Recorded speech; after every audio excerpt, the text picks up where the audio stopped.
ಎಲ್ರಿಗೂ ನಮಸ್ಕಾರ. ನಾಳೆ ಭಾನುವಾರ 6ನೇ ತಾರೀಕಿಗೆ ನಡೆಯಬೇಕಾಗಿದ್ದಂತಹ ಸೌಜನ್ಯ ನ್ಯಾಯ ಯಾತ್ರೆ, ಈ ಯಾತ್ರೆಗೆ ನ್ಯಾಯಾಲಯ ತಾತ್ಕಾಲಿಕವಾಗಿ ತಡೆಯಾಜ್ಞೆಯನ್ನು ಕೊಟ್ಟಿದೆ. ಈ ಹಿನ್ನೆಲೆಯಲ್ಲಿ ನಾವು ಮುಂದಿನ ಆದೇಶ ಬರುವವರೆಗೆ ಈ ನ್ಯಾಯ ಯಾತ್ರೆಯನ್ನು ಮುಂದೂಡಿರ್ತೇವೆ. ಆದರೆ ಅದು ಕ್ಯಾನ್ಸಲ್ ಆಗಿಲ್ಲ, ರದ್ದು ಆಗಿಲ್ಲ. ನ್ಯಾಯಾಲಯದ ಮುಂದಿನ ಆದೇಶದ ನಂತರ ಖಂಡಿತ ಈ ನ್ಯಾಯ ಯಾತ್ರೆ ನಡೆಯುತ್ತೆ. ಹಾಗಿದ್ರೆ ನಿನ್ನೆ ಸಾಯಂಕಾಲ ಸ್ವತಃ ನಾನು ಲೈವ್ನಲ್ಲಿ ಈ ನ್ಯಾಯಾಲಯದ ಪ್ರಕ್ರಿಯೆಗಳನ್ನು, ನ್ಯಾಯಾಲಯ ತಡೆಯಾಜ್ಞೆ ಕೊಡೋದಕ್ಕೆ ಒಪ್ಪಿಲ್ಲ ಅಂತ ಹೇಳಿದ್ದೆ. ಹಾಗಿದ್ರೆ ಆ ಪ್ರಕ್ರಿಯೆ ತಕ್ಷಣನೇ 1 ಗಂಟೆ ಒಳಗಡೆ ಏನೇನು ಬೆಳವಣಿಗೆ ನಡೆದು ಅದರ ಬಗ್ಗೆ ಸಂಪೂರ್ಣ ವಿವರವನ್ನ ಇವತ್ತು ನಾನು ಕೊಡ್ತಾ ಇದ್ದೀನಿ. ಅಷ್ಟೇ ಅಲ್ಲ, ಈ ತಡೆಯಾಜ್ಞೆ ತಂದಂತಹ ನಕಲಿ ದೇವಮಾನವನ ಸಂಪೂರ್ಣ ಏನೇನು ಕುತಂತ್ರ ಮಾಡಿದ್ರು ಆ ಎಲ್ಲಾ ಕುತಂತ್ರವನ್ನು ಕೂಡ ಇವತ್ತು ನಾನು ಸಾರ್ವಜನಿಕರ ಎದುರುಗಡೆ ಬಿಚ್ಚಿಡ್ತಾ ಇದ್ದೀನಿ. ನಮ್ಮ ಜೊತೆಗೆ ನಮ್ಮ ಆತ್ಮೀಯ ಮಿತ್ರರು ಮತ್ತು ಈ ಹೋರಾಟದ ಪ್ರಮುಖ ನ್ಯಾಯವಾದಿಗಳು ಅತ್ಯಂತ ಪ್ರಾಮಾಣಿಕವಾಗಿ ಈ ಹೋರಾಟದಲ್ಲಿ ತೊಡಗಿಸಿಕೊಂಡು ನ್ಯಾಯಾಲಯದ ಒಳಗಡೆ ವಾದವನ್ನ ಮಂಡಿಸಿದಂತ ಶ್ರೀಯುತ ಮೋಹಿತ್ ಅವರು ನಮ್ಮ ಜೊತೆಗಿದ್ದಾರೆ. ಇಲ್ಲಿ ಏನೇನು ಪ್ರಕ್ರಿಯೆಗಳು ನಡೆದು ಸೌಜನ್ಯ ನ್ಯಾಯ ಯಾತ್ರೆಗೆ ನಮ್ಮ ಹೋರಾಟದ ವತಿಯಿಂದ ಅಂತ ಮೊದಲನೇದಾಗಿ ಹೇಳೋದಾದ್ರೆ 29/3/2025 ಅಂದ್ರೆ ಮಾರ್ಚ್ 29ನೇ ತಾರೀಕಿಗೆ ಬೆಳ್ತಂಗಡಿಯ ಮಾನ್ಯ ತಹಶೀಲ್ದಾರರು ಪರ್ಮಿಷನ್ ಕೊಡ್ತಾರೆ. ಆಯ್ತು, ನೀವು ನ್ಯಾಯ ಯಾತ್ರೆಯನ್ನ ಮಾಡಬಹುದು, ಹೋರಾಟವನ್ನ ಮಾಡಬಹುದು ಅಂತ ಹೇಳಿ ಅಧಿಕೃತವಾಗಿ ಅನುಮತಿಯನ್ನ ಕೊಡ್ತಾರೆ 29 ಮಾರ್ಚ್ ತಾರೀಕಿಗೆ. ಅದರಿಗಿಂತ ಹಿಂದೆ ಬಹಳಷ್ಟು ಚರ್ಚೆಗಳ ನಡೀತದೆ. ಇವರು ಏನು ಪ್ರಭಾವಿ ಕುಟುಂಬ ಇದೆ, ವಿಶ್ವವಿಖ್ಯಾತ ಕುಟುಂಬ ಇದೆ, ನಡೆದಾಡುವ ದೇವಮಾನವ ಅಂತ ಬಿರುದು ಪಡ್ಕೊಂಡಿದ್ದಾರೆ. ಅವರ ಕಡೆಯಿಂದ ಅನೇಕ ತಕರಾರುಗಳು ಬರ್ತದೆ. ಆದ್ರೆ ಒಂದು ನ್ಯಾಯಾಲಯದ ಕೋರ್ಟಿನ ಆದೇಶದ ಅನ್ವಯ ನಾವು ಹೋರಾಟಕ್ಕೆ ತಡೆ ಒಡ್ಡೋದಕ್ಕಾಗುವುದಿಲ್ಲ ಅಂತ ಹೇಳಿ ತಹಶೀಲ್ದಾರ್ ಸ್ಪಷ್ಟವಾಗಿ ಹೇಳ್ತಾರೆ. ಹೀಗಾಗಿ ತಹಶೀಲ್ದಾರ ಅನುಮತಿ ಮೇರೆಗೆ ನಾವೆಲ್ಲಾ ತಯಾರಿ ಕೂಡ ಪ್ರಾರಂಭ ಆಗುತ್ತೆ. ಆ ಆದೇಶದ ಸಂಖ್ಯೆ ತಹಶೀಲ್ದಾರ್ ಪರ್ಮಿಷನ್, ಯಾಕಂದ್ರೆ ಸುಮಾರು ಜನ ಕೇಳ್ತಾರೆ ನಿಮ್ಗೆ ಪರ್ಮಿಷನ್ ಸಿಕ್ಕಿದೆಯಲ್ಲ ಅಂತ ಕೇಳ್ತಿರ್ತಾರೆ. ಆ ಆದೇಶದ ತಹಶೀಲ್ದಾರ್ ನಮಗೆ ನ್ಯಾಯಯಾತ್ರೆ, ಸೌಜನ್ಯ ನ್ಯಾಯಯಾತ್ರೆ ನಡೆಸೋದಕ್ಕೆ ಕೊಟ್ಟಂತಹ ಪರ್ಮಿಷನ್ ಆದೇಶ ಸಂಖ್ಯೆ MAGCR 230/24/25. ಈ ಪರ್ಮಿಷನ್ ಸಿಕ್ಕ ತಕ್ಷಣನೇ ಎಲ್ಲಾ ರೀತಿಯಾದಂತಹ ನಮ್ಮ ಏನು ಸೌಜನ್ಯ ಹೋರಾಟಗಾರರ ಪ್ರಯತ್ನ ಪ್ರಾರಂಭ ಆಗುತ್ತೆ. ಇಡೀ ರಾಜ್ಯಾದ್ಯಂತ ಎಲ್ಲರೂ ಕೂಡ ಉತ್ಸಾಹದಿಂದ ನಾವು ಬರ್ತೀವಿ, ನೀವು ಬರ್ತೀವಿ, ಎಲ್ಲರೂ ಕೂಡ ಬರೋಣ. ಬಹುಶಃ ತಾವು ಗಮನಿಸಿರಬಹುದು, ಕಳೆದ ಒಂದು ವಾರದಲ್ಲಿ ಎಲ್ಲಾ ಸಾಮಾಜಿಕ ಜಾಲತಾಣದಲ್ಲಿ ಕೂಡ ನಾವು ಸೌಜನ್ಯ ಹೋರಾಟಕ್ಕೆ ಬರ್ತೇವೆ. ಒಂದು ಅಂದಾಜಿನ ಪ್ರಕಾರ ಅಲ್ಲಿಯ ಪೊಲೀಸ್ ಇಲಾಖೆಯವರೇ ಅಂದಾಜು ಮಾಡಿದ್ದು, ದಕ್ಷಿಣ ಕನ್ನಡ ಜಿಲ್ಲೆಯ ಪೊಲೀಸ್ ಇಲಾಖೆಯವರು ಇರಬಹುದು ಮತ್ತು ಬೇರೆ ಬೇರೆ ಅಲ್ಲಿಯ ವಿಶ್ಲೇಷಕರು ಅಂದಾಜು ಹಾಕಿದ್ದು 2 ಲಕ್ಷಕ್ಕಿಂತನೂ ಕೂಡ ಅಧಿಕ ಜನ ಸೇರುವರಿದ್ದಾರೆ ಅನ್ನುವಂತಹ ಒಂದು ವಿಶ್ಲೇಷಣೆ ಪ್ರಾರಂಭ ಆಗುತ್ತೆ. ಅಷ್ಟೇ ಅಲ್ಲ, ನಿನ್ನೆ ಬೆಳಿಗ್ಗೆ ಅಂದ್ರೆ 4ನೇ ತಾರೀಕು 4/3/2025 ನಿನ್ನೆ ಅಂದ್ರೆ ಶುಕ್ರವಾರ ಬೆಳಿಗ್ಗೆ ನೀವು ಒನ್ಸ್ ಅಗೇನ್ ನೀವು ಹೋರಾಟ ನಡೆಸಬಹುದು ಅಂತ ಹೇಳಿ ಒಂದು ಬಾಂಡ್ಗೆ ಸಹಿ ಹಾಕಿಸ್ಕೋತಾರೆ. ಆ ಬಾಂಡ್ ಅಲ್ಲಿ ಏನಂತ ಹೇಳಿದ್ರೆ ಏನೇನ್ ಕಂಡೀಷನ್, ನೀವು ಎಲ್ಲಿಂದ ಎಲ್ಲಿಗೆ ಹೋಗ್ತೀರಾ ಅಂದ್ರೆ ಯಾರಿಗೂ ಕೂಡ ನೀವು ಅಪಮಾನ ಮಾಡಬಾರ್ದು, ಕೆಲವೊಂದಿಷ್ಟು ಪ್ರಚೋದನಕಾರಿ ಘೋಷಣೆಗಳನ್ನ ಕೂಗಬಾರ್ದು, ಈ ರೀತಿ ಶಾಂತಿ ವ್ಯವಸ್ಥೆಗೆ ಧಕ್ಕೆ ಬರಲಾರ್ದಂಗೆ ಏನೇನು ಕ್ರಮ ಕೈಗೊಳ್ಳಬೇಕು ಅದಕ್ಕೆ ನಾವು ಬದ್ಧರಾಗಿದ್ದೀವಿ ಅನ್ನುವಂತಹ ಒಂದು ಬಾಂಡ್ಗೆ, ಬರೀ ಬಿಳಿ ಪೇಪರ್ ಅಲ್ಲ, ಒಂದು ತಹಶೀಲ್ದಾರ್ ಸಮ್ಮುಖದಲ್ಲಿ ಒಂದು ಬಾಂಡ್ ಕೂಡ ಅರ್ಜಿದಾರರಾದಂತಹ ತಾಯಿ ಕುಸುಮಾವತಿ ಅವರು ಮತ್ತು ಜಯಂತ್ ಅವರು ಮತ್ತು ಈ ಸಂಘಟನೆಯ ಅಧ್ಯಕ್ಷರಾದಂತಹ ಅನಿಲ್ ಅಂತರ್ ಅವರು ಎಲ್ಲರೂ ಕೂಡ ಹೋಗಿ ಅದಕ್ಕೆ ಒಪ್ಪಿಗೆಯನ್ನು ಸೂಚಿಸುತ್ತಾರೆ. ನಿನ್ನೆ ಬೆಳಿಗ್ಗೆ ಹತ್ತತ್ರ ಮಧ್ಯಾಹ್ನದವರೆಗೂ ಕೂಡ ಈ ಪ್ರಕ್ರಿಯೆ ನಡೀತದೆ. ಹೀಗಾಗಿ ಎಲ್ಲರೂ ಕೂಡ ಒಂದು ನಿರಾಳವಾಗಿ ನಾವು ಇದ್ವಿ. ಇದರ ಹೋರಾಟದ ಉದ್ದೇಶ ಏನು ಮತ್ತೆ ಇದರದ್ದು ರೂಪುರೇಷೆ ಏನಾಗಿತ್ತು? ಈಗಾಗಲೇ ನಾವು ಅನೇಕ ಪ್ರಚಾರ ಸಾಮಗ್ರಿಗಳಲ್ಲಿ ಇದರ ಬಗ್ಗೆ ನಾವು ತಿಳಿಸಿದೀವಿ. ನಾವು ಲೈವ್ ಅಲ್ಲಿ ಬಂದಿರಬಹುದು, ಇಲೆಕ್ಟ್ರಾನಿಕ್ ಮೀಡಿಯಾದಲ್ಲಿ ಇರಬಹುದು, ಆನಂತರ ಸೋಷಿಯಲ್ ಮೀಡಿಯಾದಲ್ಲಿ, ಫ್ಲೈಯರ್ಸ್ ನಲ್ಲಿ, ಪೋಸ್ಟರ್ಸ್ ನಲ್ಲಿ ಹೋರಾಟದ ರೂಪುರೇಷೆ ಮತ್ತು ಉದ್ದೇಶ. ರೂಪುರೇಷೆ ಏನಿತ್ತು ಅಂತ ಹೇಳಿದ್ರೆ 6ನೇ ತಾರೀಕು ಬೆಳಿಗ್ಗೆ ಸೌಜನ್ಯ ಹೋರಾಟಗಾರರು ಎಲ್ಲರೂ ಕೂಡ ಸೌಜನ್ಯ ಮನೆಯ ಅಂಗಳದಲ್ಲಿ ಇರತಕ್ಕಂತಹ ಸೌಜನ್ಯಾಳ ಪ್ರತಿಮೆಗೆ ಒಂದು ಪ್ರಾರ್ಥನೆಯನ್ನ ಮಾಡಿ, ಪಾಂಗಳದ ಸೌಜನ್ಯಾಳ ಮನೆಯಲ್ಲಿ ಆ ಮನೆಯ ಅಂಗಳದಲ್ಲಿ ಇರತಕ್ಕಂತಹ ಸೌಜನ್ಯಾಳ ಪ್ರತಿಮೆಗೆ ಒಂದು ಪ್ರಾರ್ಥನೆಯನ್ನ ಸಲ್ಲಿಸಿ ಮಣ್ಣು ಸಂಕದಿಂದ ಬೆಳ್ತಂಗಡಿಯವರೆಗೆ, ಮಣ್ಣು ಸಂಕ ಯಾವ ಜಾಗೆ ಅಂತ ಹೇಳಿದ್ರೆ ಯಾವ ಜಾಗೆಯಲ್ಲಿ ಆ ಮಗುವಿನ ಶವ ಅನಾಥವಾಗಿ ಈ ಕಾಮುಕರು ಸಾಮೂಹಿಕ ಅತ್ಯಾಚಾರ ಮಾಡಿ ನಡುರಾತ್ರಿ ಬೀಸಾಕಿ ಹೋಗಿದ್ರು, ಆ ಸ್ಥಳದಿಂದಲೇ ನ್ಯಾಯದ ಸಂಕಲ್ಪ ಮಾಡಿ ಬೆಳ್ತಂಗಡಿಯವರೆಗೆ ಒಂದು ನ್ಯಾಯದ ಜಾಥಾ ಯಾತ್ರೆಯನ್ನ ಇಟ್ಕೊಂಡಿದ್ವಿ. ಇಲ್ಲಿ ಎಲ್ಲರೂ ಗಮನಿಸಬೇಕಾಗಿದ್ದು, ಆ ಮಣ್ಣ ಸಂಕದಿಂದ ಬೆಳ್ತಂಗಡಿ ರಸ್ತೆ ಏನಿದೆಯಲ್ಲ ಅದು ದೇವಸ್ಥಾನದ ಕಡೆಗೆ ಹೋಗುವುದಿಲ್ಲ. ಅದು ದೇವಸ್ಥಾನದ ಕಡೆ ಹೋಗುವುದಿಲ್ಲ. ಅದರ ದೇವಸ್ಥಾನದ ವಿರುದ್ಧ ದಿಕ್ಕಿನಲ್ಲಿ ಉಜಿರೆ ಮೇಲೆ ಬೆಳ್ತಂಗಡಿಗೆ ಹೋಗೋದು, ಎಲ್ಲೂ ಕೂಡ ದೇವಸ್ಥಾನ ಬರುವುದೇ ಇಲ್ಲ. ಇದು ಎಲ್ಲರ ಗಮನಕ್ಕಿರಲಿ. ಆ ನಂತರ ಬೆಳ್ತಂಗಡಿಗೆ ಹೋದ್ಮೇಲೆ ಅಲ್ಲಿ ಒಂದು ಹೋರಾಟದ ಸಭೆಯು ಕೂಡ ಏನು, ಅಲ್ಲಿ ನಾವು ಏನು ಪ್ರಸ್ತಾಪ ಮಾಡಬೇಕಾಗಿತ್ತು, ನಮ್ಮ ಬೇಡಿಕೆಗಳನ್ನ ಸರ್ಕಾರದ ಗಮನಕ್ಕೆ ತರುವಂತಹ ಪ್ರಯತ್ನ. ಏನೇನು ಬೇಡಿಕೆಗಳು ಇಟ್ಟಿದ್ವಿ ಅಂತ ಹೇಳಿದ್ರೆ, ಒಂದು ಪ್ರಮುಖವಾಗಿ ಸೌಜನ್ಯ ಪ್ರಕರಣದಲ್ಲಿ ತನಿಖೆಯ ದಾರಿ ತಪ್ಪಿಸಿದಂತಹ ಅಧಿಕಾರಿಗಳು, ಅವರು ಪೊಲೀಸ್ ಅಧಿಕಾರಿಗಳಿರಬಹುದು ಮತ್ತು ವೈದ್ಯಕೀಯ ಅಧಿಕಾರಿಗಳೇನಿದ್ದಾರೆ ಅವರ ಮೇಲೆ ಕ್ರಮ ಕೈಗೊಳ್ಳಬೇಕು. ನ್ಯಾಯಾಲಯದ ಆದೇಶದ ಪ್ರಕಾರ ಮತ್ತೆ ಆಲ್ರೆಡಿ ನ್ಯಾಯಾಲಯನೇ ಹೇಳಿದೆ, ಎರಡೆರಡು ಸಾರಿ ನ್ಯಾಯಾಲಯ ಹೇಳಿದೆ, ಒಂದು ಸ್ಪೆಷಲ್ ಕೋರ್ಟ್ ಇನ್ನೊಂದು ಹೈಕೋರ್ಟ್, ಅವ್ರ ಮೇಲೆ ಶೀಘ್ರಾತಿ ಶೀಘ್ರ ಕ್ರಮ ರಾಜ್ಯ ಸರ್ಕಾರ ಕ್ರಮ ಕೈಗೊಳ್ಳಲೇಬೇಕು ಅಂತ ಹೇಳಿದ್ರೆ ರಾಜ್ಯ ಸರ್ಕಾರ ಮಲಗಿದೆಯಲ್ಲ, ಆ ಮಲಗಿದಂತಹ ಸರ್ಕಾರವನ್ನ ಎಚ್ಚರಿಸುವುದಕ್ಕೆ ಈ ಅಕ್ವಿಟಲ್ ಕಮಿಟಿ ಮಾಡಲೇಬೇಕು ಅಂತ ಒಂದು ಆಗ್ರಹವನ್ನ ಮಾಡ್ತಾ ಇದ್ವಿ. ಇದು ಮೊದಲೇದು. ಆ ನಂತರ ಅಲ್ಲಿ ನಡೆದಕ್ಕಂತಹ ನಾರಾಯಣ ಯಮುನಾ ಕೊಲೆ, double murder, Vedavalli rape and murder case, Padmalatha rape and murder case ಎಲ್ಲವೂ ಕೂಡ ಸಿ ರಿಪೋರ್ಟ್ ಹಾಕಿದ್ರಲ್ಲ, ಆರೋಪಿಗಳೇ ಪತ್ತೆ ಆಗಿಲ್ಲ, ಅವುಗಳನ್ನ ಪತ್ತೆ ಹಚ್ಚಬೇಕು. ಆ ನಂತರ ಸಂಶಯಾಸ್ಪದ ಅನ್ಯಾಚುರಲ್ ಡೆತ್ ರಿಪೋರ್ಟ್ UDR ಗಳ ಬಗ್ಗೆ ತನಿಖೆ ಆಗಬೇಕು, ಸಂಶಯಾಸ್ಪದ ಸಾವುಗಳ ಬಗ್ಗೆ ತನಿಖೆ ಆಗಬೇಕು. ಆ ನಂತರ ಸೌಜನ್ಯ ಹೆಲ್ಪ್ ಲೈನ್ ಅಂತ ಒಂದು ಮಾಡಬೇಕು, ಇಡೀ ರಾಜ್ಯಾದ್ಯಂತ ಹೆಣ್ಣು ಮಕ್ಕಳ ಸುರಕ್ಷತೆಗಾಗಿ ಸೌಜನ್ಯ ಹೆಲ್ಪ್ ಲೈನ್ ಅಂತ ಮಾಡಬೇಕು. ಇವು ನಮ್ಮ ಪ್ರಮುಖ ಬೇಡಿಕೆಗಳು. ಇದರಲ್ಲಿ ಎಲ್ಲಿ ದೇವಸ್ಥಾನಕ್ಕೆ ನಾವು ಅಪಪ್ರಚಾರ ಮಾಡೋದು, ಕಲ್ಲು ಹೊಡೆಯೋದು, ದೇವಸ್ಥಾನಕ್ಕೆ ಹಾಳು ಮಾಡುವಂತ ಒಂದೇ ಒಂದು ಪೋಸ್ಟರ್, ಒಂದೇ ಒಂದು ಮಾಹಿತಿ ಯಾವುದು ಕೂಡ ಇಲ್ಲ. ಹೆಣ್ಣು ಮಕ್ಕಳ ಹೋರಾಟಕ್ಕೋಸ್ಕರ ಸುರಕ್ಷತೆಗಾಗಿ ಇರುವಂತಹ ಹೋರಾಟಕ್ಕೆ ಇವರು ಏನೇನು ಕುತಂತ್ರ ಬಳಸಿದ್ರು, ಇದನ್ನ ತಡೆಯೋದಕ್ಕೆ ಏನೇನು ಕುತಂತ್ರವನ್ನ ಬೆಳೆಸಿದ್ರು ಡೇ 1 ಇಂತ್ರ, ಅದನ್ನು ಕೂಡ ಇಲ್ಲಿ ನಾವು ಗಮನಿಸಬೇಕು. ಇವ್ರೇನ್ ಮಾಡ್ತಾರೆ, ನಕಲಿ ದೇವಮಾನವ 420 ಫ್ರಾಡ್ ಅಂತ ಒಬ್ಬ ವ್ಯಕ್ತಿ ತಾನು ದೇವಮಾನವ, ತಾನು ಅಭಿವೃದ್ಧಿ ಮಾಡ್ತೇನೆ ಅಂತ ಹೇಳಿ ಸುಳ್ಳು ಬೊಗಳೆ ಬಿಟ್ಟು ವೀರೇಂದ್ರ ಜೈನ್ ಮತ್ತು ಅವನ ಕುಟುಂಬ ಮತ್ತು ಅವನ ಸುತ್ತಲೂ ಇರುವಂತಹ ಚೇಲಾಗಳು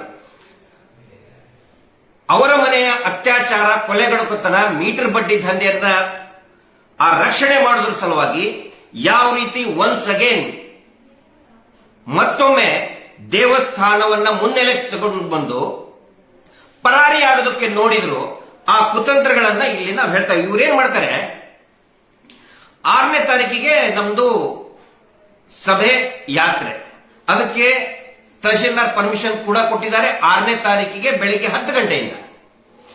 ಇವ್ರೇನ್ ಮಾಡ್ತಾರೆ, ನಮಗೆ ಪರ್ಮಿಷನ್ ಕೊಟ್ಟ ಮೇಲೆ ಇವರು ಒಂದು ತಂಡ ಹೋಗುತ್ತೆ, ಇವ್ರನ್ನ ರಕ್ಷಣೆ ಮಾಡುತ್ತೆ, ಇವ್ರದೇ ಆದಂತಹ ಒಂದು ಗುಂಪಿದೆ. ಪ್ರತಿ ಬಾರಿ ಇವರ ಅತ್ಯಾಚಾರ ಕೊಲೆ ಆದಾಗ ಇವರನ್ನ ಡಿಫೆಂಡ್ ಮಾಡ್ಕೊಳ್ಳೋದಕ್ಕೆ ಪೂಜ್ಯರು ನಮ್ಮವರು ಹಾಗೆ ಹೀಗೆ ನಾವು ಅಭಿವೃದ್ಧಿ ಮಾಡ್ತೇವೆ, ನಾವು ಕ್ಲೀನ್ ಇಟ್ಟಿದ್ದೇವೆ ದೇವಸ್ಥಾನ, ಇವು ಏನೇನೋ ಒಂದಿಷ್ಟು ಪೊಳ್ಳುಗಳನ್ನ ಹೇಳ್ಕೊಳ್ಳೋದಕ್ಕೆ ಒಂದು ಟೀಮ್ ಹೋಗುತ್ತಲ್ಲ, ಆ ಟೀಮ್ ಏನ್ ಮಾಡ್ತದೆ, ಅದೇ 6ನೇ ತಾರೀಕಿಗೆ ಅಂದ್ರೆ ನಾಳೆ ನಮ್ದು ಸೌಜನ್ಯ ಹೋರಾಟ, ಸೌಜನ್ಯಳ ತಾಯಿ ಕೇಳಿದಂತಹ ಪರ್ಮಿಷನ್ ಏನಿದೆ 6ನೇ ತಾರೀಕಿಗೆ ಭಾನುವಾರ, ಇವರು ಅಂದ್ರೆ 10 ಗಂಟೆಗೆ, ಇವರು 9 ಗಂಟೆಗೆ ಬೆಳ್ತಂಗಡಿಯಲ್ಲಿರುವಂತಹ ಮಾರಿಗುಡಿಯಿಂದ ಧರ್ಮಸ್ಥಳ ದೇವಸ್ಥಾನದವರೆಗೆ ಇವರು ಯಾತ್ರೆ ಮಾಡ್ತಾರಂತೆ.